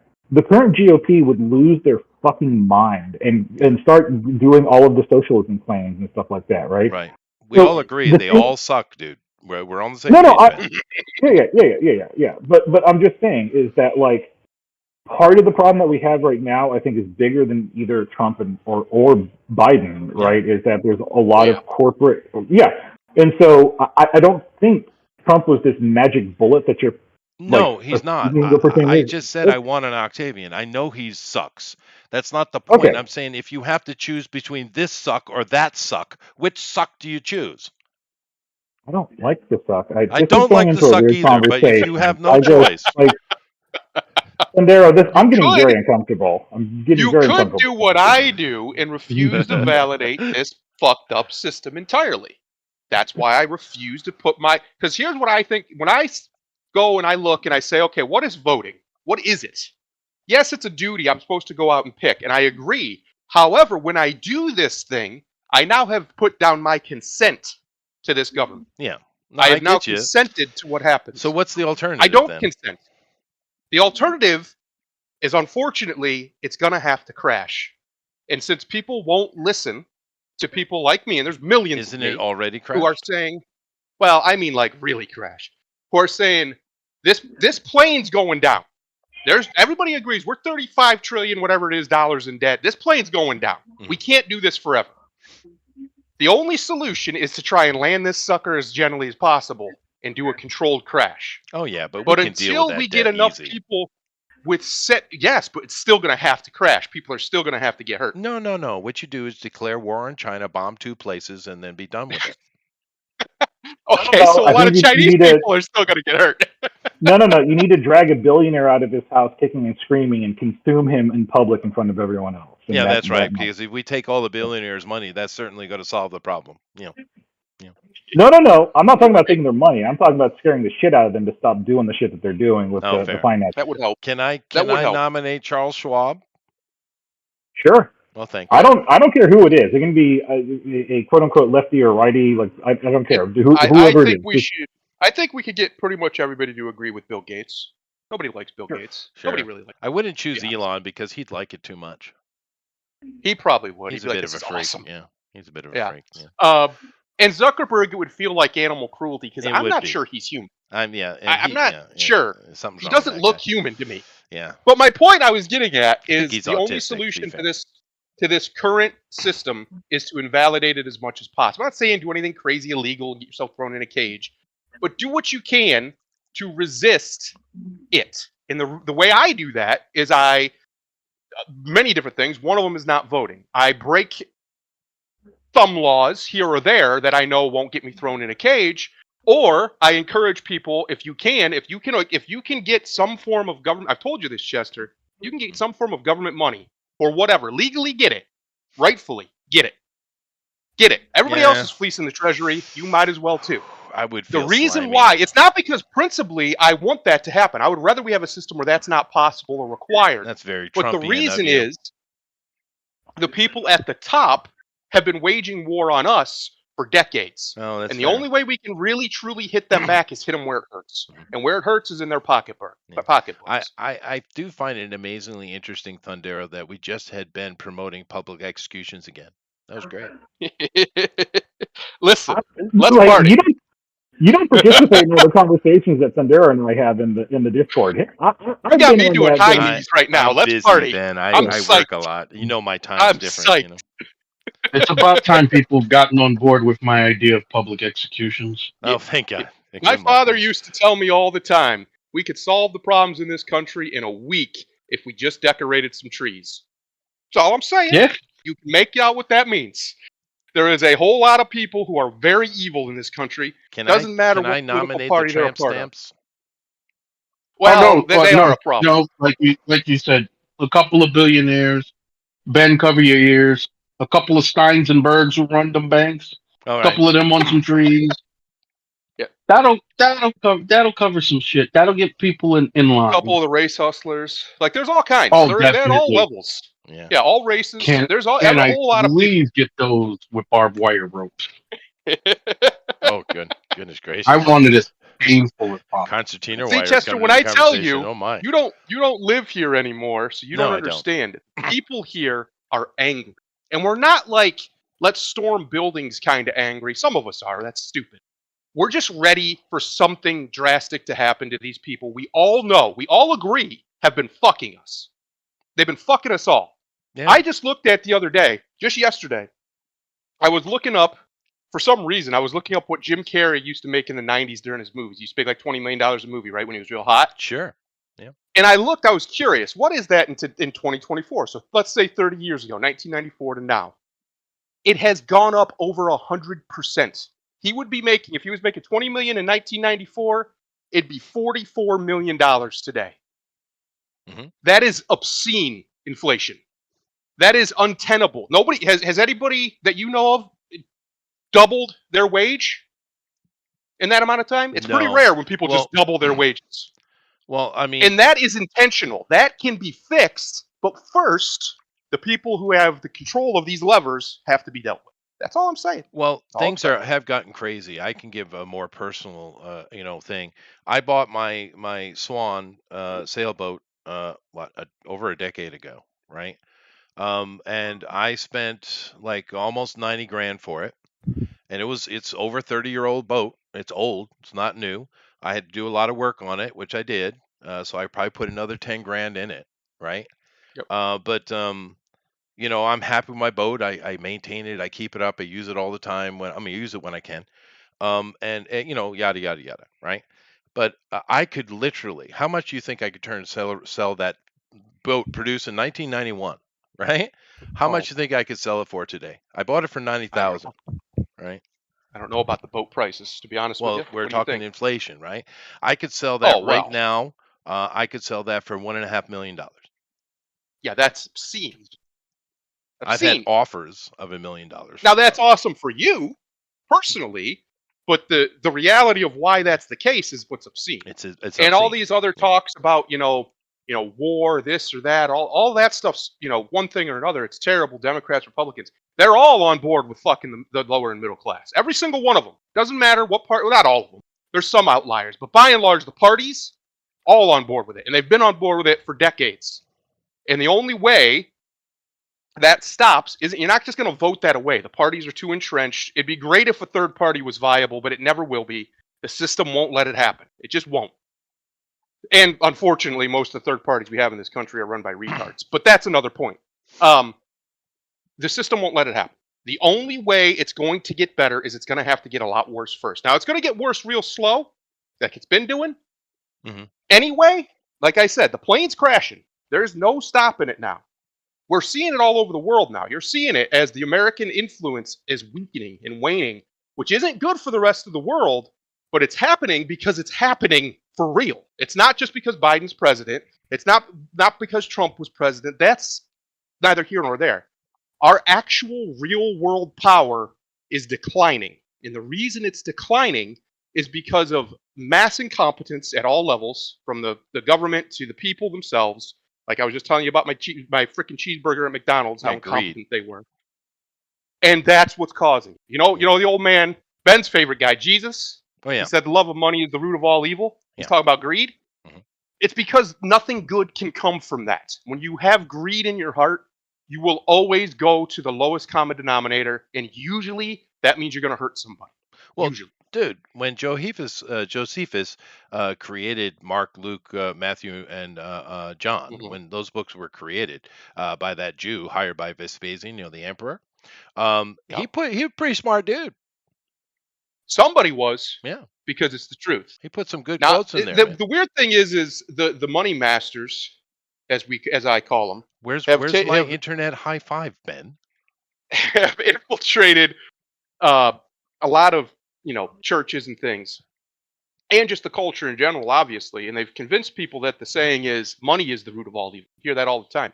That's not what he's saying. He's saying greed is the root of all evil, meaning no good comes from greed ever. No matter Yeah. what you want to make happen, if you're doing it from a place of greed, this is one of the reasons why Trump has done a lot of really stupid shit in his life. If you're doing it from a place of greed, it will always end up hurting somebody and just having a chain effect that you can't control, because it's not for their benefit. It's for your benefit. So you're doing something to somebody. Anyway, philosophy aside, these people have been doing something to us for a very long time. Now, the people living in the coasts and the people living in certain states have been insulated from it, largely because of their state governments and other regions. But where I live, we have not been insulated from it. I drive around these towns. I just did the other day, and me and my buddy were driving around, and we were just looking at these towns that are they're ghetto. They're towns. They're little Yeah, small or town abandoned America, and they look altogether. like ghettos. Yeah. They've either been abandoned or they're just Yeah. run down. Their buildings are falling apart. 100-year-old All buildings just across falling America, apart. yeah. All across America, it's like that, but the Midwest is the worst. And the Yeah. reason that is because people at the top betrayed us. They stabbed us right in the back. And that's one of the reasons why the Midwest went for Trump when it did, because he was saying, hey, I'll get them too. That's what people heard anyway, whether or not he meant it. That's what they heard. Like, all right, get them. We're tired of it. Even Michael Moore, Michigan guy, Michael Moore, the dummy that he is, said it would be the biggest FU to the establishment in the history of the world if Trump won. He was correct. Most people didn't vote for Trump because they like Trump. They voted for Trump because they hate the government. They hate the federal government. And that problem is on both sides of the political aisle, often for different reasons, but the real meat of it at the center is the same thing. We're getting screwed, and we know it. We go to the grocery store and we spend $20 on one item, and we're like, what the hell? How am I supposed to eat on this? When 10 years ago I could have went to the grocery store, I used to do it, spend $30 and get enough food to eat for 5 or 6 days. That's gone. That doesn't exist unless you're going to like getting some real sketchy food. My point is, food's getting expensive. This doesn't have to be this way. And all it's going to take, and Ben doesn't believe me, and I don't think you believe me, but I think it's coming. All it's going to take is one guy to be a similar Teddy Roosevelt, right-wing, authoritarian-ish figure who was ready to go in there and clean house, which Teddy did. He went and cleaned house when he got in power. That's why they did everything they could to get rid of him.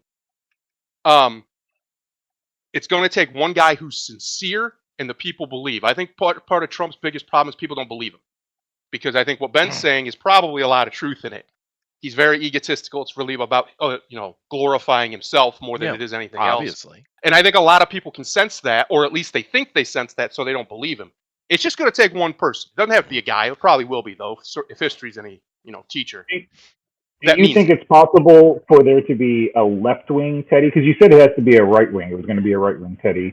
Do you think it's possible there could be a left-wing Teddy? A liberal? It would have to be a very moderate left-winger. And the reason I say is because... Yeah, the reason I say that, I'm not saying it's going to be some crazy far-right, like Hitlerian figure. A lot of people think that. I don't think it'll be that either. But the reason I say that is because the left has captured their side so stringently that whenever there's disagreement, I mean, you've seen it. There's a little bit of disagreement. There's some of this with Trump too, but there's a little bit of disagreement. It's an attack, like you wouldn't believe. Like they destroy their own side, and right wingers love it. We love to watch them eat their own. Yeah. I think the clearest example of that is when they got rid of that one senator who used to be on Saturday Night Live, right? He was I think a very solid guy that could have done a lot. Very smart, and kind of good, moderate left, policies and stuff, and they chucked him, and for not a lot of good reason, honestly. And you're right. I mean, there's that. The left consumes its own very easily, right? Very easily.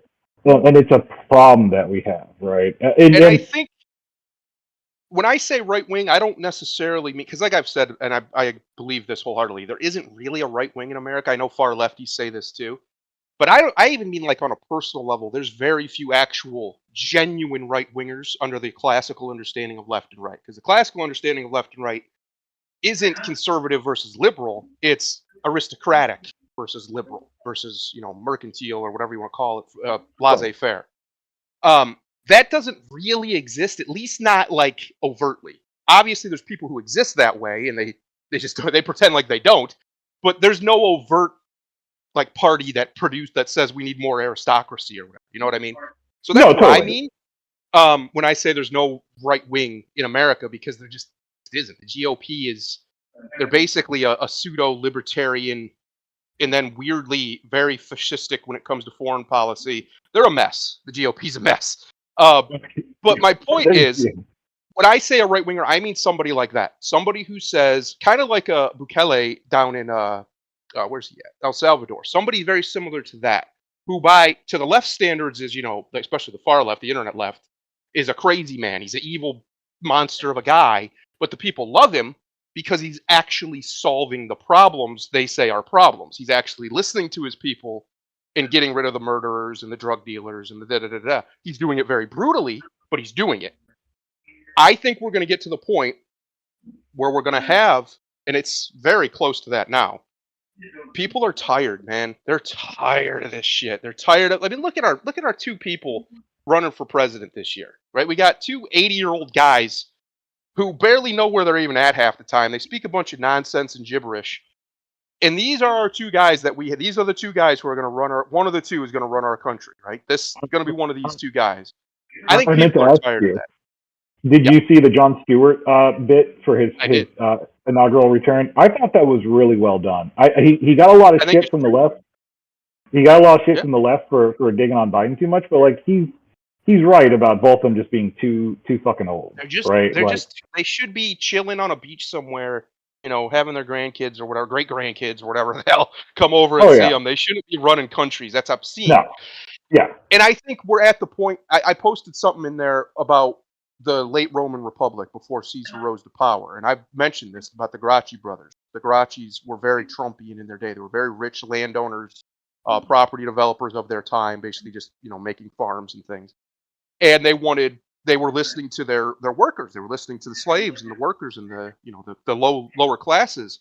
And they came up with a bunch of reforms that they wanted. And the elite were completely against it because it would take away some of their power and some of their slaving. Let's call it what it is.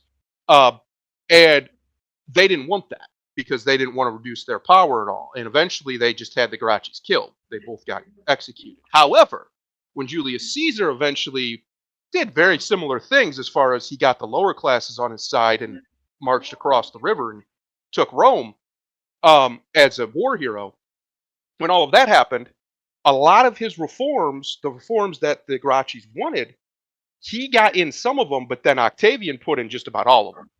And it led to the greatest prosperity in the empire's history. It became the empire, and as we know, history went on.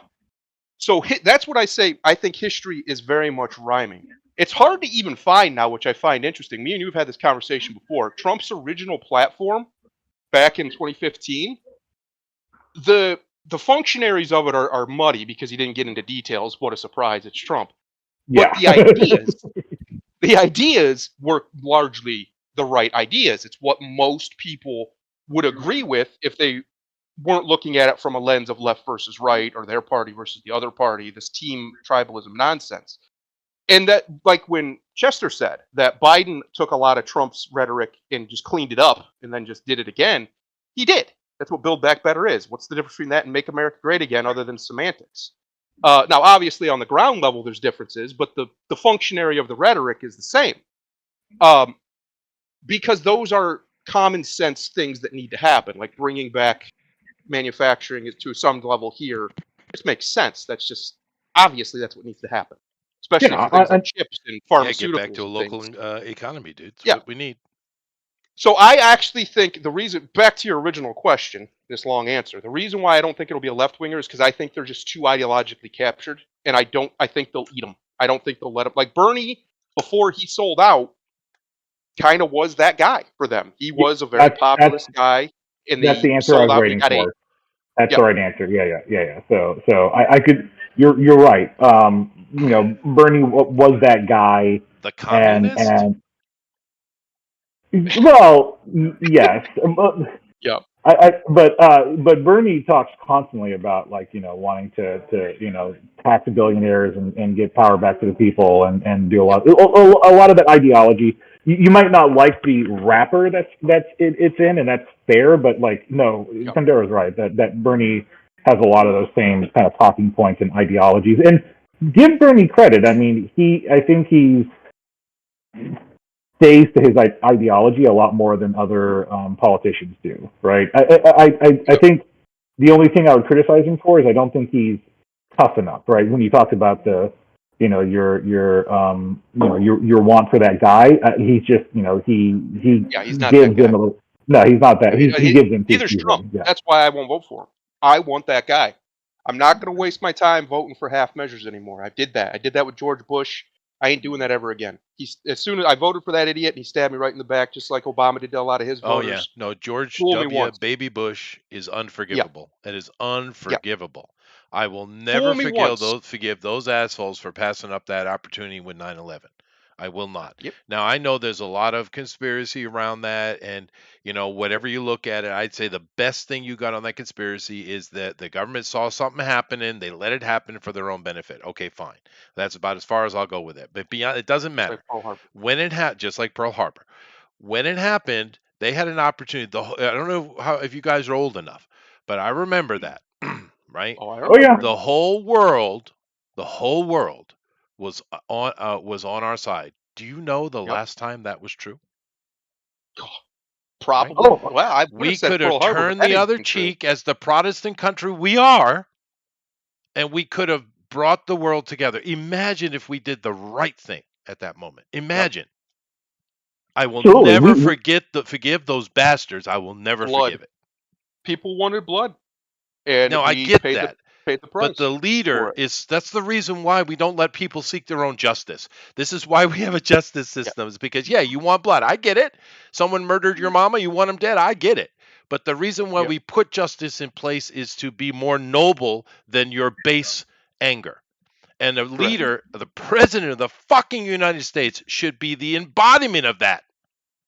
Yep.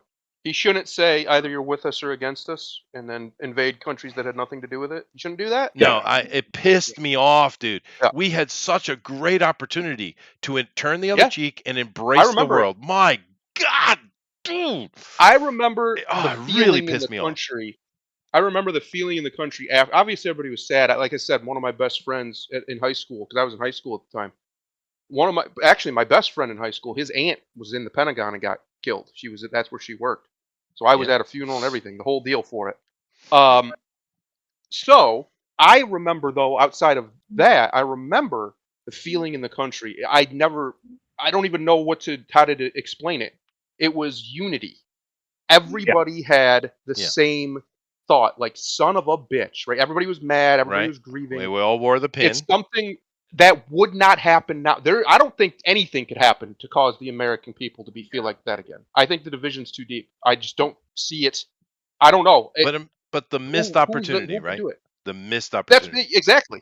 That was a missed opportunity for us to bring unity to the world and actually do something positive and maybe actually stop these. Because the reality of it is the argument which is Ron Paul's argument, and he's correct. One of the reasons these things happen, one of the main reasons, is because we keep meddling, keep going over there and blowing up their cities and blowing up their towns and doing all this shit. Right. And it just, people don't like that. I know it's crazy. You blow up their children, they get upset, perturbed. Right. And the whole problem is the people at the top. A freaking president of the United States in his farewell address told us what was going to happen, and people pretend like it didn't happen. Eisenhower told us the military-industrial complex was a problem and it needs to be dealt with. Yeah. And of course, this shit started before 9/11, obviously. But I'm just saying that moment in time, and like I said, I don't care how we got to that moment. I understand there's a lot of conspiracy theory around it. I get it, right? Yeah. But beyond all of that, the emotion of the time, we had an opportunity to do the right thing. Now, of course, the reason we didn't was because whether they instigated the situation to happen or just let it happen, however you want to take it, their intention was to get in the Middle East and carry on their agenda that they had, right? Which they've successfully made happen. The only one left is Iran, and now look at all the warmongering going on. So I guess we're going in there next. Well, Syria is still holding on too, but they've been going through hell. They've been throttled, dude. Aleppo, you can look at before and after photos. At nighttime, it's lit up, beautiful city. Now it's just desolate and destroyed. And keep in mind, Aleppo is one of the oldest continuous running cities on the face of the planet. Oh, Syria is, as far as history goes, it's up there with anywhere you could think of. Way up. Syria is. We're going way back to old Gilgamesh. And by the way, that little Pharisee thing that you guys attribute to the baby Jesus so much is actually coming. It's coming from Gilgamesh. That whole bit where he's yelling at the Pharisees. Of course, they weren't called Pharisees, but it's the same bit. That whole Pharisee thing is coming directly from Gilgamesh. Mm-hmm. Derivatives. Straight out of it. Yeah. Yeah, I like derivatives. A few thousand years before, but the oldies and the goodies, right? But no, I genuinely do think it's coming. I think we're starting to see it. I think we just saw recently how I think it's getting close, where these state governments are getting much more. What's the word? Rambunctious. You mean like they're supposed to be? You mean as America is set up to be? They're telling the federal government to kick rocks when it should. I love all this stuff about the federal government puts out. Who gives a shit what the federal government does? Your state either ratifies it or it doesn't. Correct. But my point is, they're getting far more, and it isn't just right-wing states. When Trump was president, you had California and other states doing it too. They're getting more of their spine back that they haven't had for a very, very long time, and I just don't see this as tenable. I know people want to say, the dollar is actually really strong compared to other currencies. That's true. There are a lot of good things going on, like getting the stuff made over here. That's a good thing. Right. But the unity's gone. It's gone. The people are so divided that the only way to fix this problem is going to be, unfortunately, a lot of pain for a lot of people. And I don't like that. I've been trying most of my adult life, I've been trying to tell people that if we don't divert away from the course we're heading, history is very clear. We're heading for something catastrophic, but Mhm. they don't listen. Well, They won't listen. I saw something the other day. It was actually a few months ago, I guess. I think it was on MSNBC, and which I know, I get it. But they were kind of going over their list of talking points in the fact that racism equals power and position or something, and just going all through all Yeah, this terminology of things, right? redefining. Yep. Redefining, right? On and on and on, and about all of this stuff, which basically in the end, white man bad is what it equals, right? Yes. But the thing is, I'm sitting there listening to this, and I'm like, okay, well, let's take your logic for a second, and let's take a look at it. If that's true, then that means the other 90 some percent of the planet, it can legally steal from you, can legally murder you because they Yep. are poorer than you, they are more oppressed than you, etc., etc. So all these people that are making these arguments in America for white man bad, black man, baby Jesuses, you realize if we take your logic at a broader look, you are the oppressor. Yep. Yep. Correct. So, I Yep. mean, The reality of it is, and this is where the right, I think, gets lost in the weeds sometimes. But one of the things I'd say that a lot of the mainstream right, anyway, whatever that means, does get correct is when they point out that yes, there are things that are backwards or whatever in certain parts of this country or just in this country in general. Sure, but here's the question, because every argument is supposed to be a question, right? I'm begging the question: where is it better? Well, there are a lot of Where places is it around the better? world that's better, actually. But we're Well, talking I'm about in talking about America. like Well, no. I'm talking about their arguments. Like let's like you mentioned it. Let's talk about like certain rights for certain well, groups. no, and of Where's it course better? I'm pointing out the ridiculous nature of it. It doesn't apply. But Ben, do me a favor, Ben. You got a computer in front of you. Can you find out what is the average mean annual salary for Mississippi, please? Oh God, it's pretty low. They're not making a lot down there. Mississippi. Well, they're always the poorest in America, right? It's going to Them or be Alabama, yeah. 47,500 per year. Okay, so it's 3,000 up from the last time I saw that number. All right.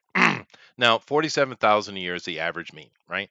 In Mississippi, the poorest state in America, right? Now, let's go to the other side of the conversation where everyone's so upset about with China. What would you guys Mhm. guess is the average annual salary for a Chinese person? I have no idea. I have no clue. Give a guess. Now, of course, we're adjusting for their cost of living, and we're adjusting for a money difference. Where we are everything equal, right? Give me a number, Grimlock. Give me a number. Annual salary average of China. Everything equal in dollars. $5,000. $5,000. Thundero. That sounds about right. 5-10, somewhere in there. What do you think, Ben? Well, I just looked it up. It's 50,000 or 49,000. That's not correct at all. The average salary for a Chinese person per year is $387. Really? $387 a year. A year. Right? So when we're talking about our woes and our troubles, tribulations in America, which they are, we could be, things could be way better. We do need to keep in mind and take a little bit of a little bit of salt with our water, right? And understand the actual point of view going on here. Because when we look at things internationally, America is kicking ass in every single metric, right? And especially because when Americans are the best people in the world when it it's comes just to because productivity. we've been given this amazing gift and this beautiful country. Well, Well, it's also the people here, though. Like the people here, when you look at a lot of the data, it's just obvious when it comes to, aside from like Japan, which is it's a special area, but the rest of the world, the Americans are hyper productive. That's why they have so much wealth. That's true, but keep in mind one of the things that pushes that is not that the Americans are better. It's that if you screw up your job, you get fired because there's a line of people standing behind you, right? So Well, yeah, this but constant that makes demand. Americans better. It's true. This Like, is I'm why not we talking have about like morally. I just mean like at work, right, they're right, better right. No, you're at right. But I just mean, Ben knows on the this. whole, they're better at jobs. Ben knows this because he lived in Japan. Japanese Yep, they've figured out society. They figured it out, correct. and it works really well.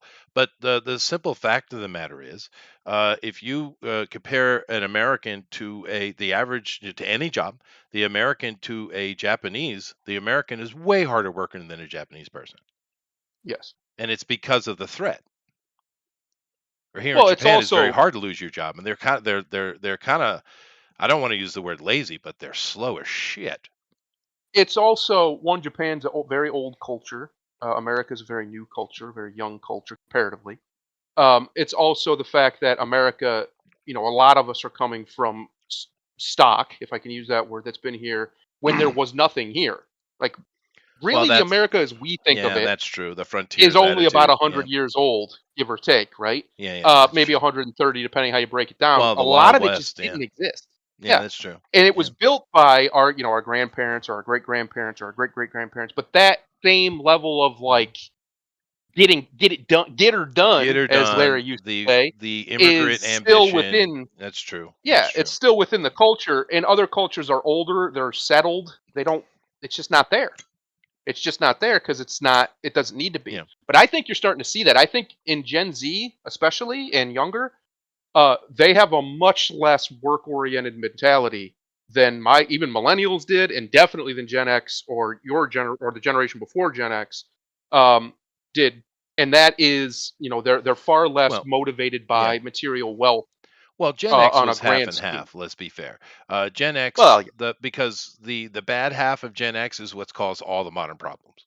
I'll take that because we are the problem. No, we I are. would blame the boomers first, Well, but yeah. our boomers, Hey, boomers, yeah. I'm not taking all the blame. Well, I'm just saying they set the foundation. Fair enough, the boomers, Yeah. but a good chunk of And they won't Generation get out of X the way. are the ones that have created this modern problem.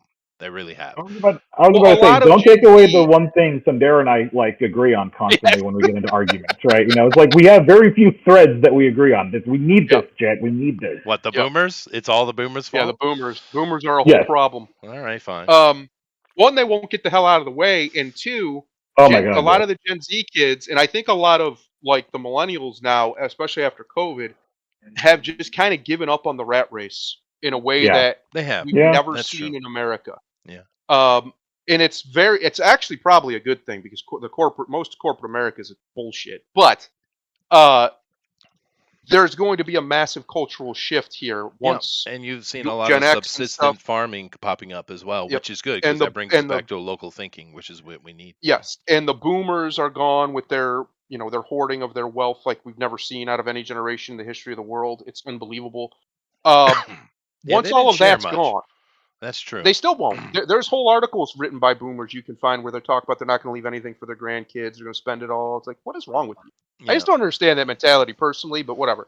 But my point is, Gen Z has a different outlook on work than a lot. Not that they won't work. A lot of them are very hardworking. I know some of my family incredibly hardworking, but they're not going to pretend like this job is anything more than a job, which is extremely healthy, by the way. Yeah. That's actually Yeah. a good thing. Because too many people get caught up in this idea that maybe they do need their job financially, but that it's more than that. That Are it's you not talking just about an me? exchange. Is this about me? Yes. Workaholics like you, Chester, which do, in fact, make America a great place. They do. Fair enough. But it also makes America a miserable place. There's a reason so many of these people are miserable. It's because they work themselves to death. Well, I'm And then happy. they can't relax. Well, yeah, but you're special, Chester. You're a special little snowball. But also, you're different though because you own your own businesses, right? That's true. Yeah. You're working for you. And so yeah. So like what Sundara's talking about is we have this kind of sycophantic thing where we want people to like devote themselves like 100% to work, but there's this underlying thing of like give it all you want, but like if we feel so we see this all the time. And this is one of my major criticisms of modern economics is that corporations, especially the big giant ones, are too beholden to the stock market. And I'm not talking about like the stock market in necessarily like their prices or anything like that, which they want their stock to look good. But what they want to do is they want to beat expectations, right? Yep. So every quarter, right, analysts who do their voodoo economics and they say, okay, we think corporation X, Y, or Z is going to grow in value by X%, right? And then then the company will do everything in its power to meet or beat that number, which, could be, we're going to let go of 1,000 people, not because those 1,000 people aren't doing good work, but we need to bring down our overall spending in order to try to beat expectations of revenue growth, right? So they talk about, like profits and revenue and stuff like that. And so every quarter, big corporations put out and say, we made X% or we made this amount of money. And if they do not exceed what the analysts say they think they should be making, the stock tanks. And if the stock tanks, most of the executives are getting paid in stock nowadays. Yeah. And so you're basically taking money out of their pockets that way. So they'll do anything possible to make sure during the quarterly earnings report that they are either meeting or beating expectations so the stock goes up. And so that goes back to what you're talking about, Gen Z. We know that they're going to do whatever they want to make those numbers, which includes letting people go, right? There's no sense of like loyalty from that perspective, No, that's true. right? Yeah. But then I think that gives people, adopt that much healthier perspective of like, oh, I'm like, the work's not beholden to me, so I shouldn't be beholden to work, right? Correct. And I think that drives the overall attitude. It's interesting. And I think it's super helpful. I have blue chip stocks. Do you know what the number one thing for most people, if they want to increase the amount of money they make, for most workers, you know what the number one thing they should do is? Change jobs every 3 years. I was going to say that. I know a lot of people who, because here's what you do. Freaking sacrilege. Oh, no, it should be, but the corporate world rewards it. Yeah, so like let's say you're a code developer, right? And you need to learn like Agile. So you join X company and you get like a base salary of like 40,000 and they are like, okay, well, we use Agile here, so we're going to teach you Agile. So you stay there for 3 years and you learn Agile. So then you go and you shop out your skills someplace else, but this time you say, and I am proficient in Agile. Okay, great. But we know like X, Y, or Z code development, like we're big into Scrum here or something like that, right? So you get hired on for, like 1.4, times what you were getting because now you have this extra skill set. So you shop yourself around basically earning, like developing and building new skills. And each time you do that, that allows you to shop yourself out at a higher premium the next time around. Wow. So I know tons of guys who do this, who they'll do about somewhere like 3 to 4 years in the company, develop a new set of skills, a new set of like proficiencies that they can kind of put, or even certification. And then they go and they shop themselves out for a higher base salary because they can advertise themselves as being proficient in this new, set or this new code set or this new, developmental philosophy or something like that.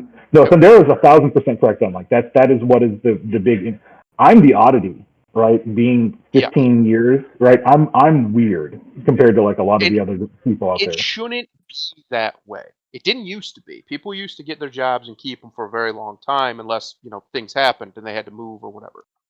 It doesn't have to be that way. The only reason it is that way is because it's incentivized in the corporate world because they have no loyalty. So if you have no loyalty, then that's awesome for them. They prefer that because loyalty to be healthy or sane, it has to be reciprocal. You can't just be fawning over a company that hates you or you're an idiot. No, that's fair. So the corporate world promotes this quite literally, like you just said, you get more money, and they want this to some level. Now they're going to out here, other people who don't have the upward mobility or don't develop new skills like developers or whatever. They're going to try and keep them because they can keep them in a box, you see. My wife was stuck in one for years. She was a nurse's aide, and she had basically topped out. They weren't going to give her any more raises. And then she comes to find out that they were going to start hiring people in at $1 an hour less than what she'd been making after 10 years of working. Fuck you. Seriously. It's all just, the way it's off. The penny That's pinching, outrageous. Dude. It's just evil. Call it what it is. It's evil. That's taking advantage of people. I only have 4 employees. I get it. It's a small business. But for me, it's important that they are able to live a good life. Yes, I want them to that's be able to have basically. enough money. Of course, all the girls are married. Uh, well, she's engaged, but they're basically all married. And so there's two incomes in the house, but still, I want to make sure they have enough money that everyone is happy and and good. Nice and comfy. I take that person as a personal responsibility. But it's clear that big corporations don't do that. They don't. And that's a big part of the problem. Is one of, and I wouldn't even call it a problem, but that's part of the phenomenon that is Gen Z and some millennials now, and I imagine some Gen Xers too. COVID taught a lot of people a lot of lessons when they were told that they were not necessary. Right? They were not. What was the word they used? It wasn't necessary. What was the word? Learn to code, Uh, bro. no, they. What was the word? Oh, I can't remember. But basically, they were told that they weren't needed to work. Right? COVID taught a lot They of was people. told they Wait a was non-essential, Non-essential. non-essential. There it yeah. is. That's what it was. A lot of which people is are like, well, which wait a is minute. which is the most If I'm not essential, which what is am one I of the killing most myself for? condescending Yeah, things I've ever seen in my life. It is. yeah, It is very condescending. yeah. Yeah, it And a is. lot of people, especially young people who had their formative years during the COVID years, came up in a world where they watched their parents or their cousins or their whatever get told that, hey, it's just better for you if you just stay home. Now, whether or not that was smart, health wise or whatnot, that stays in their minds, and it stays in. You have to learn from things that you see happen.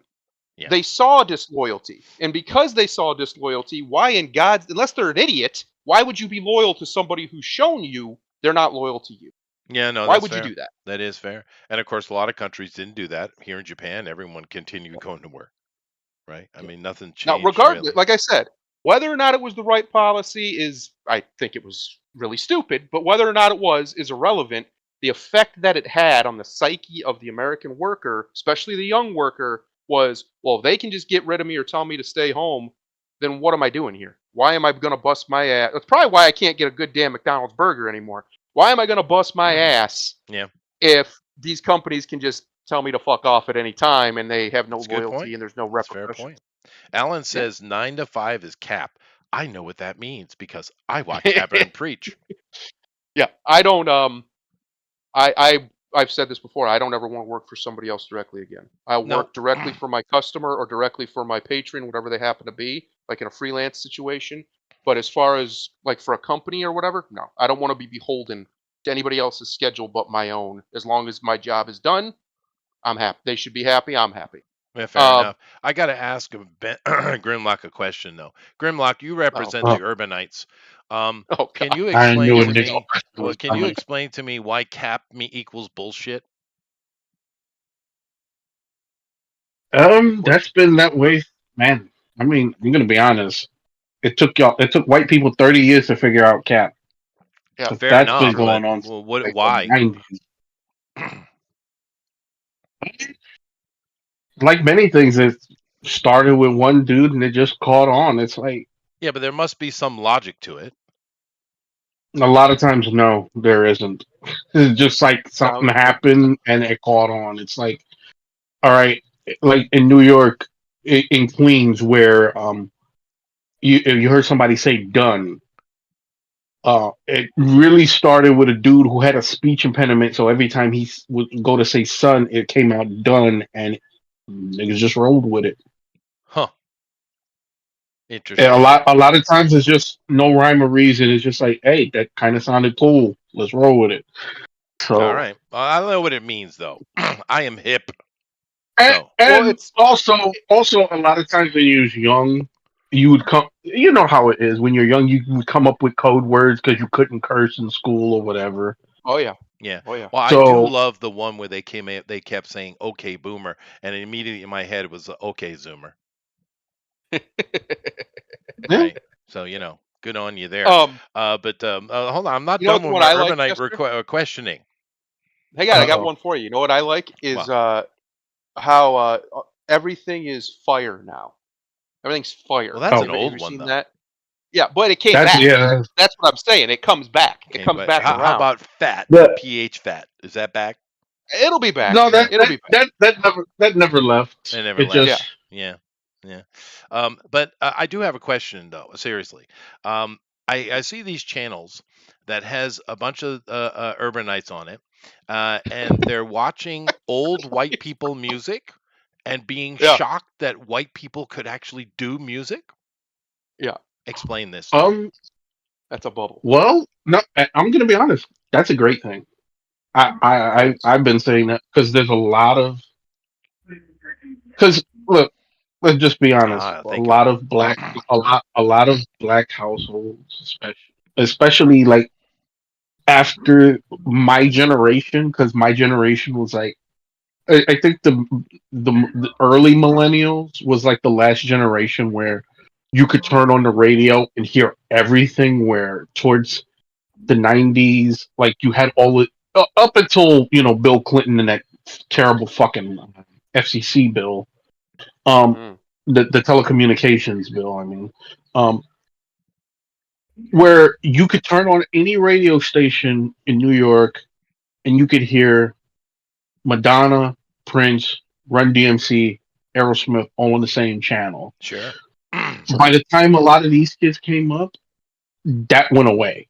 Oh, Like so and you just segregation. listen to Yep. your quote unquote your black Bubbles. stations, Yeah. or if you're Latino, you listen to your Latino stations. So And they're for in a a lot of hug box, is what you're telling me. and well, not just that, but also remember this when you was a kid Hmm. and you would hear your parents play the music they grew up with, and you would just be like, "Ugh, that's old shit." Well, some of it. Yeah. And then you find yourself as you're older, and Yeah. your taste expands, your brain matures, and you go back and listen to it. Like for example, my mom, you know, growing up, played the fuck out of Steely Dan, Oh, it's a good band. and yeah, well, I mean, in New York, if you grew up in New York in that era and you don't know who Steely Dan is, Yep. it's like even if you don't like them, you know at least one song. Of course. For most people, it's A19. Um, but You know, it's one of those bands. Like now that I'm older, it's like fuck, like it was amazing. Like there's yeah. many days where I could just turn Right. on Asia and play it front to back, and be I'm rather biased toward Doctor Hook in the Medicine Band, to be that. honest with you. That's a good one too. Yeah. I'm just I'm just starting to get into those guys. Yeah, they're really. You're surprised. It's surprising how many hits they had, huh? You know what's Yes, surprising? seriously, because they don't get played on a lot of the old adult like light FM stations. Yeah. Yep. What's surprising is how much great music America used to produce, and Yeah. oh, daddy, does it not Well, now? well, It It's is bad. well. See, bad. Thundar, that's the funny thing. Like just talking about Steely, they was considered pop back in the '70s. Yeah. Sure. Like now, It- like you hear people talk about them now, especially in retrospect. They're like, this was one of the most complex bands that like groups there ever was, and it's oh, like, yep. I will take your and that Steely was Dan, considered and pop. I will raise you an REO Speedwagon. Another New York group that was also great. And actually, I'll say underrated because they only really get talked about for one song. Oh, they had a Yep. lot of great hits. REO Speedwagon was awesome. Yeah. There's a lot of good stuff. But I mean, you're right. I'm joking because it is good that the younger generation is listening to these old things, and realizing, oh, Well, hey. But it's because they well, don't have anything good to compare it to. They can't say, well, yeah, well, it's good, but we got this person. They don't have that. well, not So That's well. true. Also, not just that. I know some people laugh, but I tell people this was one of the greatest things that happened in video games for in the last 20 years. Those fucking Grand Theft Auto soundtracks. Yep. I Starting say it all the time, bro. starting with GTA 3. Yep. Every soundtrack that came after, starting with that one and coming after that, for a lot of kids, or not just here but around the world, they heard shit for like the first time, like either they didn't know exist, or maybe right. maybe Guardians of something the they Galaxy heard their film did that parents too. used to Yeah. play, and it's like Yeah. maybe you didn't pay that much attention to it before, but now you like all the time. Now you're like, hey, I really like that. Yeah. But things have changed. Thunder is right because my parents had Elvis, and Elvis, he's got some legit, really good songs. He does. But Yeah. I had Queen and Freddie Mercury, Yes. Oh yeah. right? Oh So yeah. I could say, yeah, no, Elvis is cool. He's got some songs that are really good. But I like Queen, or I like or same thing. My mother loved Karen Carpenter, and I get it. She's a freaking phenom, right? But I had, I had stuff like say me a female equivalent. I guess Whitney. Yeah. But I'm saying we had equivalents. We could bounce back and forth. Yeah, I appreciate your stuff, but I got my good stuff too. The problem is, name a great singer today. Ben, this is your department. Why is What? this- What? What? Why is this my department? Nero, help me here. Why is this my I department? don't know. I was curious too. You're already, you You just just saw that blindsided the Greyhound hell coming out and of said, Ben. we'll kick Ben under there. Just kick Yeah. Ben under that I'm- Greyhound real I'm quick. the second oldest person on this thing right now. Why? I'm your generation. Why am I know. I'm speaking just for the joking. music now? Well, I mean, can we name a good Ben- a singer these days that's actually really good? Can we I- name one? Wait, wait. Hold on. Under the age of 40? Yeah, no, Because I this mean is the- like a young 20-something that's kicking ass. Yeah, like it No, always no. used to be. Oh. So let me brag on my kids for a little bit because they're listening to some really cool stuff. Have you heard any of the Epic musicals? No. No. Look up Epic the musical. They have Grayson. What are the sagas that they do? There's the Ocean Saga, the Troy Saga, But Cyclops these are like Saga. Broadway pros, right? No, they're musicals. They're only online, right? But you can get them on Spotify or whatever, right? So Right, so basically, they're Broadway people. They're theater people. not quite. Look it up. It's different. Epic but- the musical. Okay. Epic, yeah. It's not actually on Broadway. It's not on Broadway at all, right? There's no performance to it. It's all just done through music. But it's the retelling of the Odyssey, Oh, cool. right? Oh, that is- And it's really That well should done. be lyrical. Well, Yeah. because it freaked me out at first because I didn't know they were listening to it, and then the kids were in the back of the car and they were arguing on who their favorite Greek was. Like my son was like, "Oh, Agamemnon" and stuff, and I was like, "What are you guys talking about?" Like it was not the conversation I was expecting at all. But Yeah. they listen to this stuff constantly, and it's really good. It's really well done. Yeah, no, this is interesting. cool. It's a little indie guy. His name is Jorge Riviera Jimenez. And he was working Spaniard. on it from when he was in university, and he's been just constantly working on it, putting it forward. That's cool.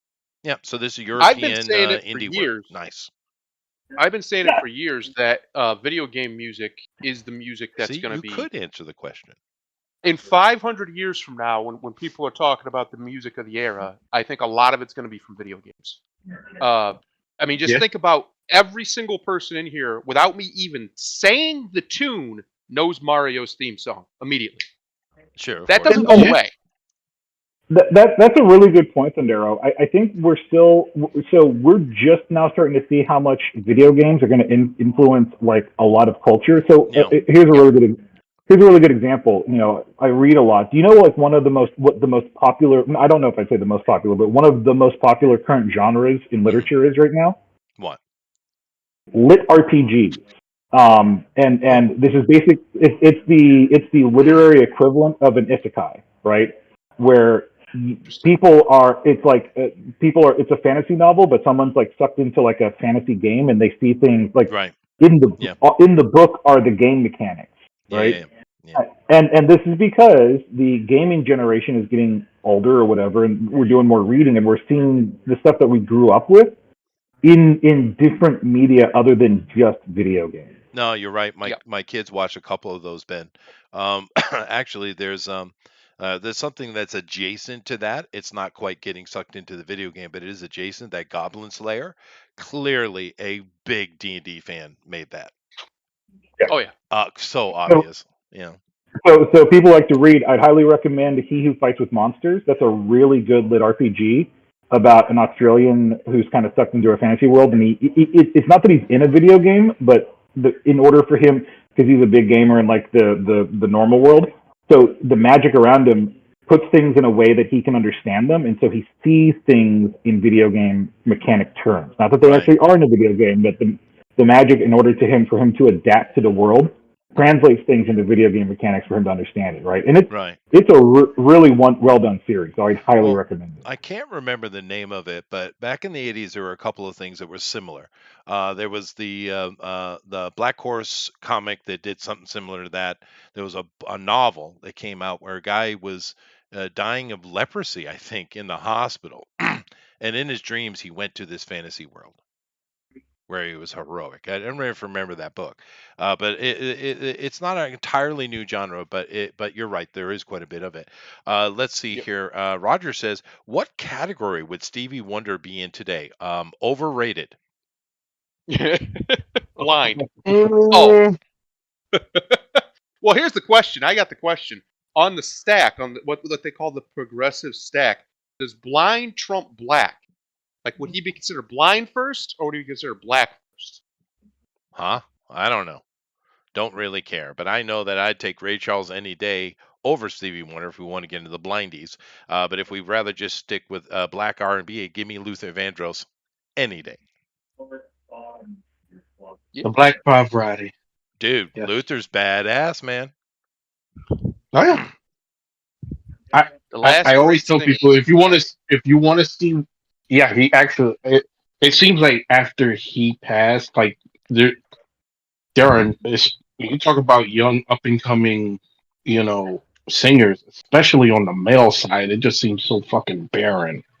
It is. Yeah, unfortunately, there used to be some really badass guys. Yeah. But I tell people if you want to see one of the great show off performances of all time, it's Luther Vandross at the NAACP Awards. Yeah. Where he's singing "A House Is Not a Home" with Dionne Warwick in the crowd. Oh yeah, I've seen that, dude. It's so that good. Performance is. But just looking at him, like you're hearing him, but you look at his body language, like the confidence. Oh yeah. Like he knew he had everybody in the crowd. Like you don't see that anymore. Another person that comes to my mind, we're talking about great black male singers. You guys know I have a band and I sing. Now, something like Chris Stapleton is much more. I'm not that level, obviously. I wish I was. Yeah. But I can sing that thing a lot better than most things. I can do that. So I tend to do a lot of Stapleton type of stuff, that kind of stuff. However, I have by request tried a couple of other things, and one of those being Marvin Gaye. Dude, that's a hard one. Brutally hard. It's so difficult. You don't appreciate when you hear it. It's just great. You listen to it, like, oh, Marvin's awesome. But then you try to sing it. That dude was really good. It's so difficult. Everything is not only on the offbeat. It's almost on the upbeat, and it's like everything is coming in on the third. It's brutal, dude. It's so brutal to try to sing Marvin Gaye. I would say a song that's kind of brutal. It's one of the weirdest songs that he wrote, and it's on the GTA 5 soundtrack.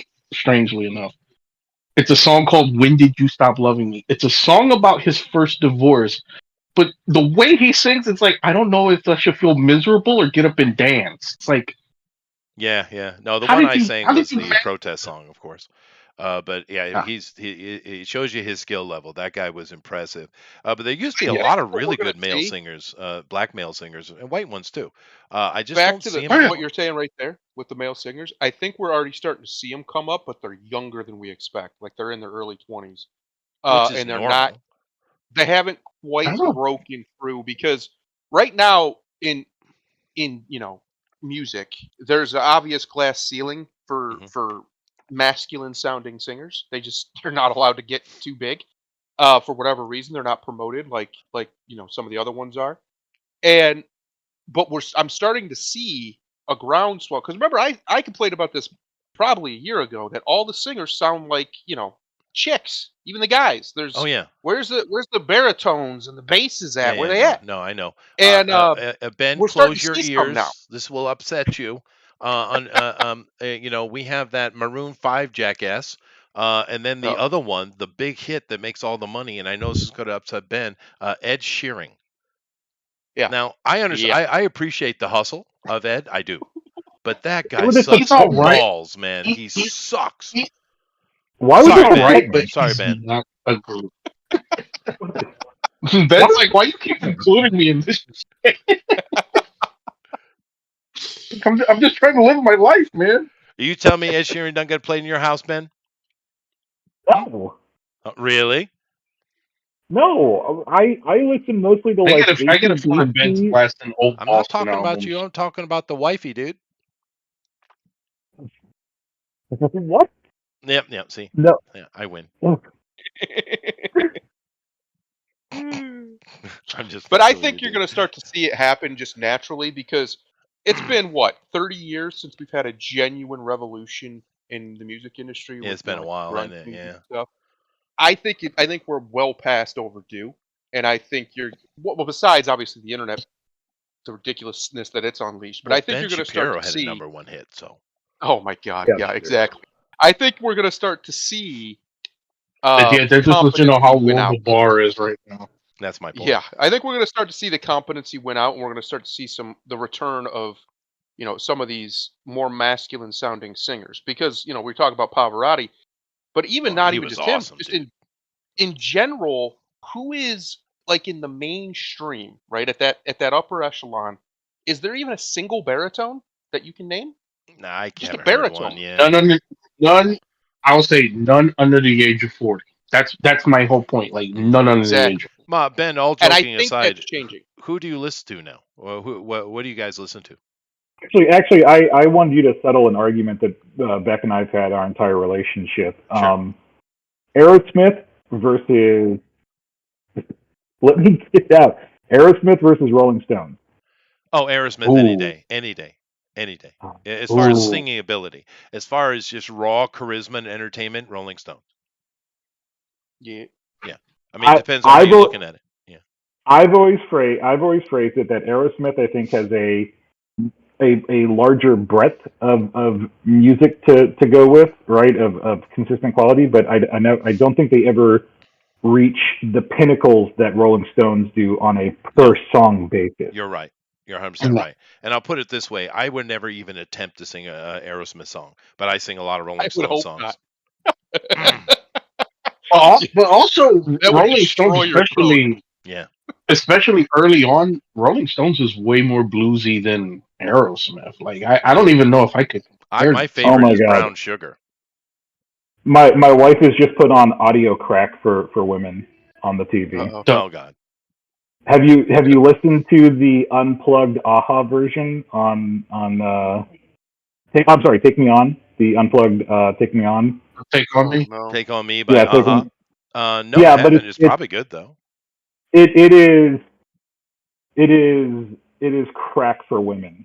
Like Oh, yeah. you listen that, yeah. So it's live on YouTube. You can see it, and it's literally just a bunch of women like swooning at him Sure. as he's singing this. He's older. It's more slow. It's acoustic and stuff, right? It's really good. So Those guys are but, Dutch, So there right? is- Yeah. Yeah. Dutch. Yeah, no, they're good band, dude. I mean, it's pop, but they did some good stuff. Aha, man. But Yeah. I'm not. There nothing is against that. one guy that I know of that's a baritone that's younger. I don't know how he can't be older than 25. Maybe he is, but I don't think so. Who has that Daylight song that they used in wrestling? I'm gonna share it right now. He's a baritone and he can fucking sing. I'll give him that. But he's only really had that one big hit song. And it's like, so what I'm saying is there's just not a guy. They just don't exist, and that's weird. That's definitely intentional. Baritones didn't just disappear. There's plenty of Right. baritone singers out there. Well, So heavy why metal are has none of some. them getting promoted? Heavy metal has some. But that- Yeah, but heavy Yeah. metal has become super niche as It far as is. like out of the Yeah, mainstream, you're right. and that sucks because heavy metal is actual music, but it's become super niche comparatively. They just the mainstream only pushes lately anyway, just pure nonsense. Like not even like content wise, it's just nonsense to listen to.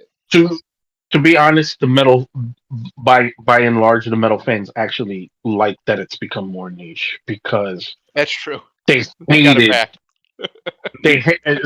well, for better or worse, metal fans since day one have gate kept their community. That's true. They have. Oh yeah, absolutely. And for better or worse, I think overall it's been for the better because they would not let the mainstream dictate to them what metal is. When they came in, when metal started to get really big in the 80s, because people forget it started in the 70s, but when it got really big in the 80s to where the mainstream started to pick up on it, metal fans did not let the mainstream companies or media dictate to them what metal was.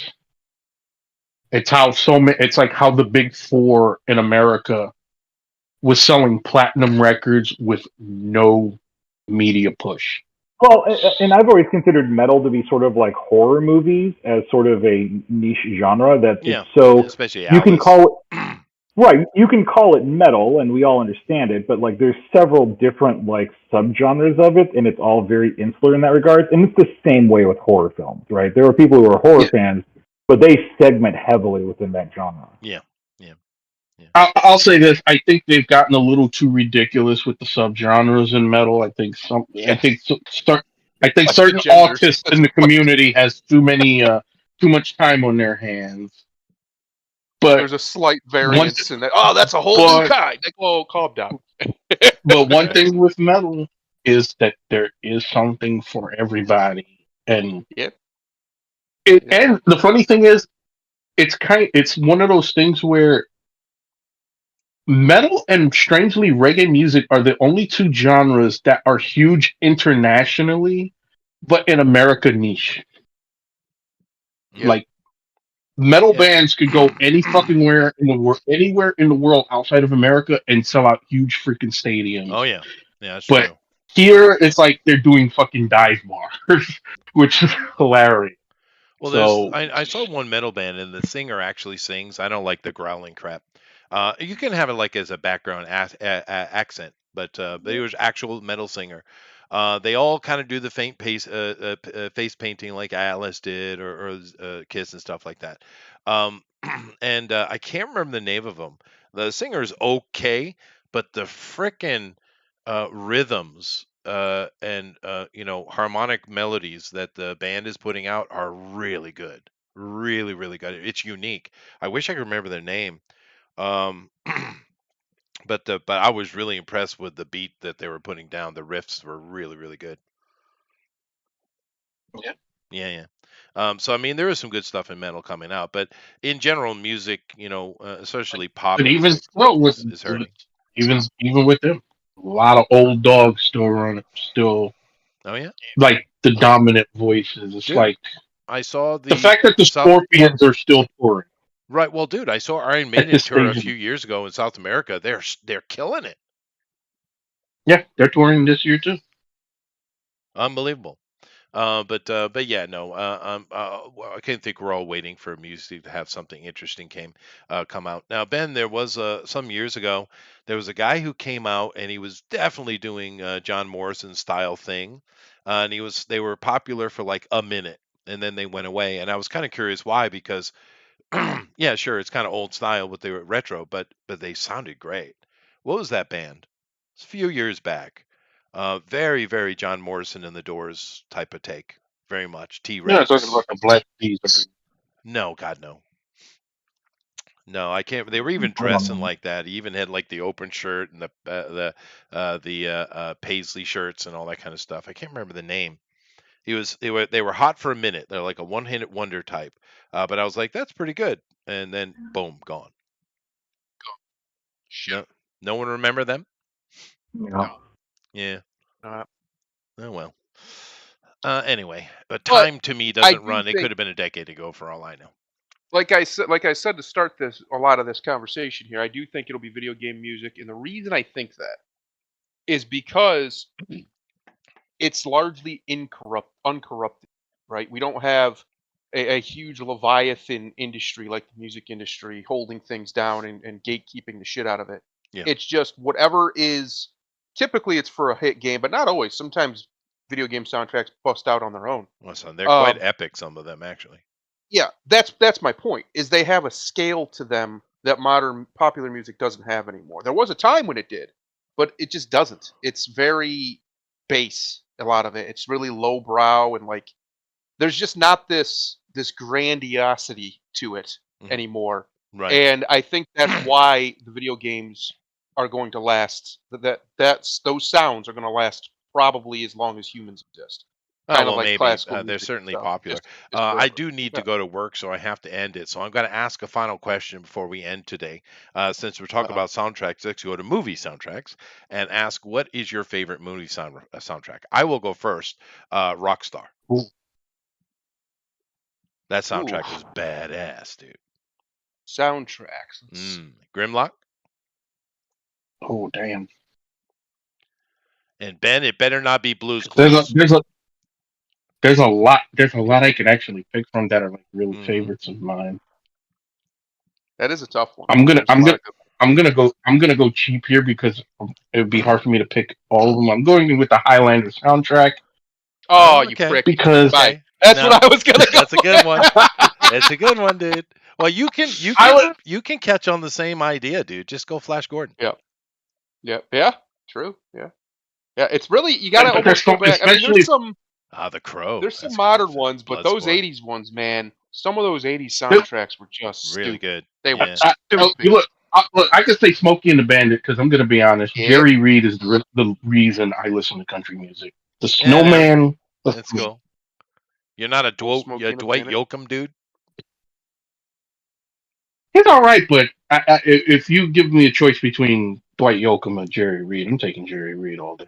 Yeah, fair. No, I actually like country. I love the Zac Brown band.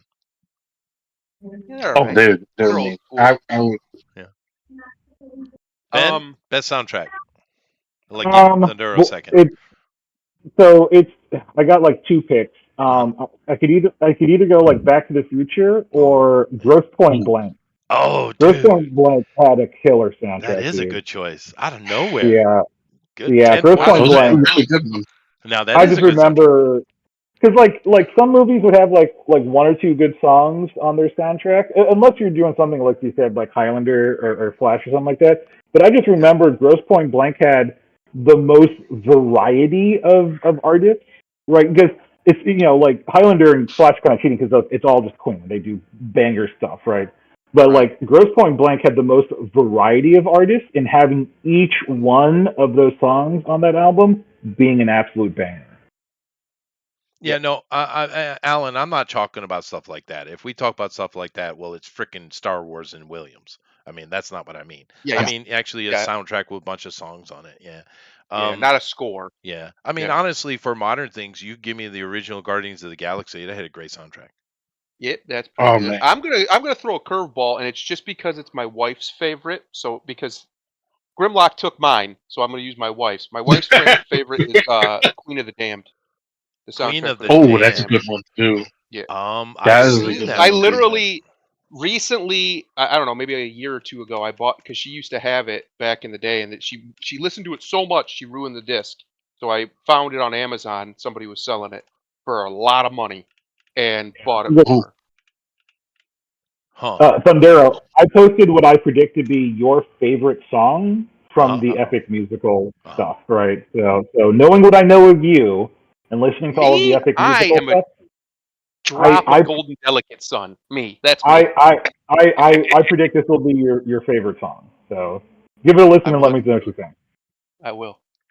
Chester, that Kushner guy I posted up there, he's a nice baritone. I think you'll like that song. It's a pretty good song. Mm-hmm. And just so you guys know, Grosse Pointe Blank, a Ben's choice. There's a lot of punk on there, but it is cool. It is a really good one. If you don't know what he's talking about, it's a good movie too. Go check it up. All right, so I'm supposed to be looking at some. I think I'll be thinking about the Beverly Hills Cop soundtrack too. Yeah. Oh yeah, there's a lot of. Shit, I forgot all about those. Man, the '80s, man, they got the soundtracks. They killed it. They really did. Yeah, everything seems to be coming up roses Guardians. in the '80s. Yeah, Guardians was like the last soundtrack where like I when I first picked that soundtrack up, I'm like, I like everything on this thing. Yeah. Yeah. No, Guardians is a good soundtrack. Ah! I mean, James Gunn obviously has good musical taste. We won't talk about his other tastes. Anyway, I do need to go to work. Thank you guys for coming in. We didn't get to any of the stuff I set up today, but that's all right. We're just coming in and having a chat about how the week was and just, goofing around together. We Russia. appreciate you guys coming in. Really, we're all here for my benefit so I can speak English. So, thank you. It's therapy. It is It's my English therapy. language therapy. Well, I don't get to communicate with real people. Just We're because communicating with they're real people robotic right doesn't now. mean they're robots. Right. We're all in your head. That's fair. It could be, and that'd be a happy place to be. Purple Rain is cheating. You're correct, Alan. Purple Oh, Rain is cheating. fuck! You Yeah. didn't even mention that. Yeah. Yeah. That The is 80s, cheating, bro. though. Let's be fair. But yeah, Prince was quite a phenomenal human. That's for sure. He was something special. He was. Prince was. No, we didn't even mention the Batman '89 soundtrack. Nope. No Oh, Batman got mentioned. Yeah. No Batman got mentioned. There's so many, but that Rockstar one that I chose, I just listened to that thing over and over. It was so good, dude. But anyway, I gotta go. So thank you, Grimlock. Thank you, Ben. Thundero, take us out of here. Take us out of here, he says. Hang on, I gotta open the thing. I wasn't ready, Chester. Here, we got it. Boom. We're gonna do one that Chester loves. One of Chester's favorite ones. Yeah. And I'm just gonna go with it. I'm just gonna go with it right from memory because I can't find the damn file. The master is not the one who completes his training. Master is the one who never stops, and that is unbelievably true when it comes to music. It's very true. It's a proverb, even. Later, everybody.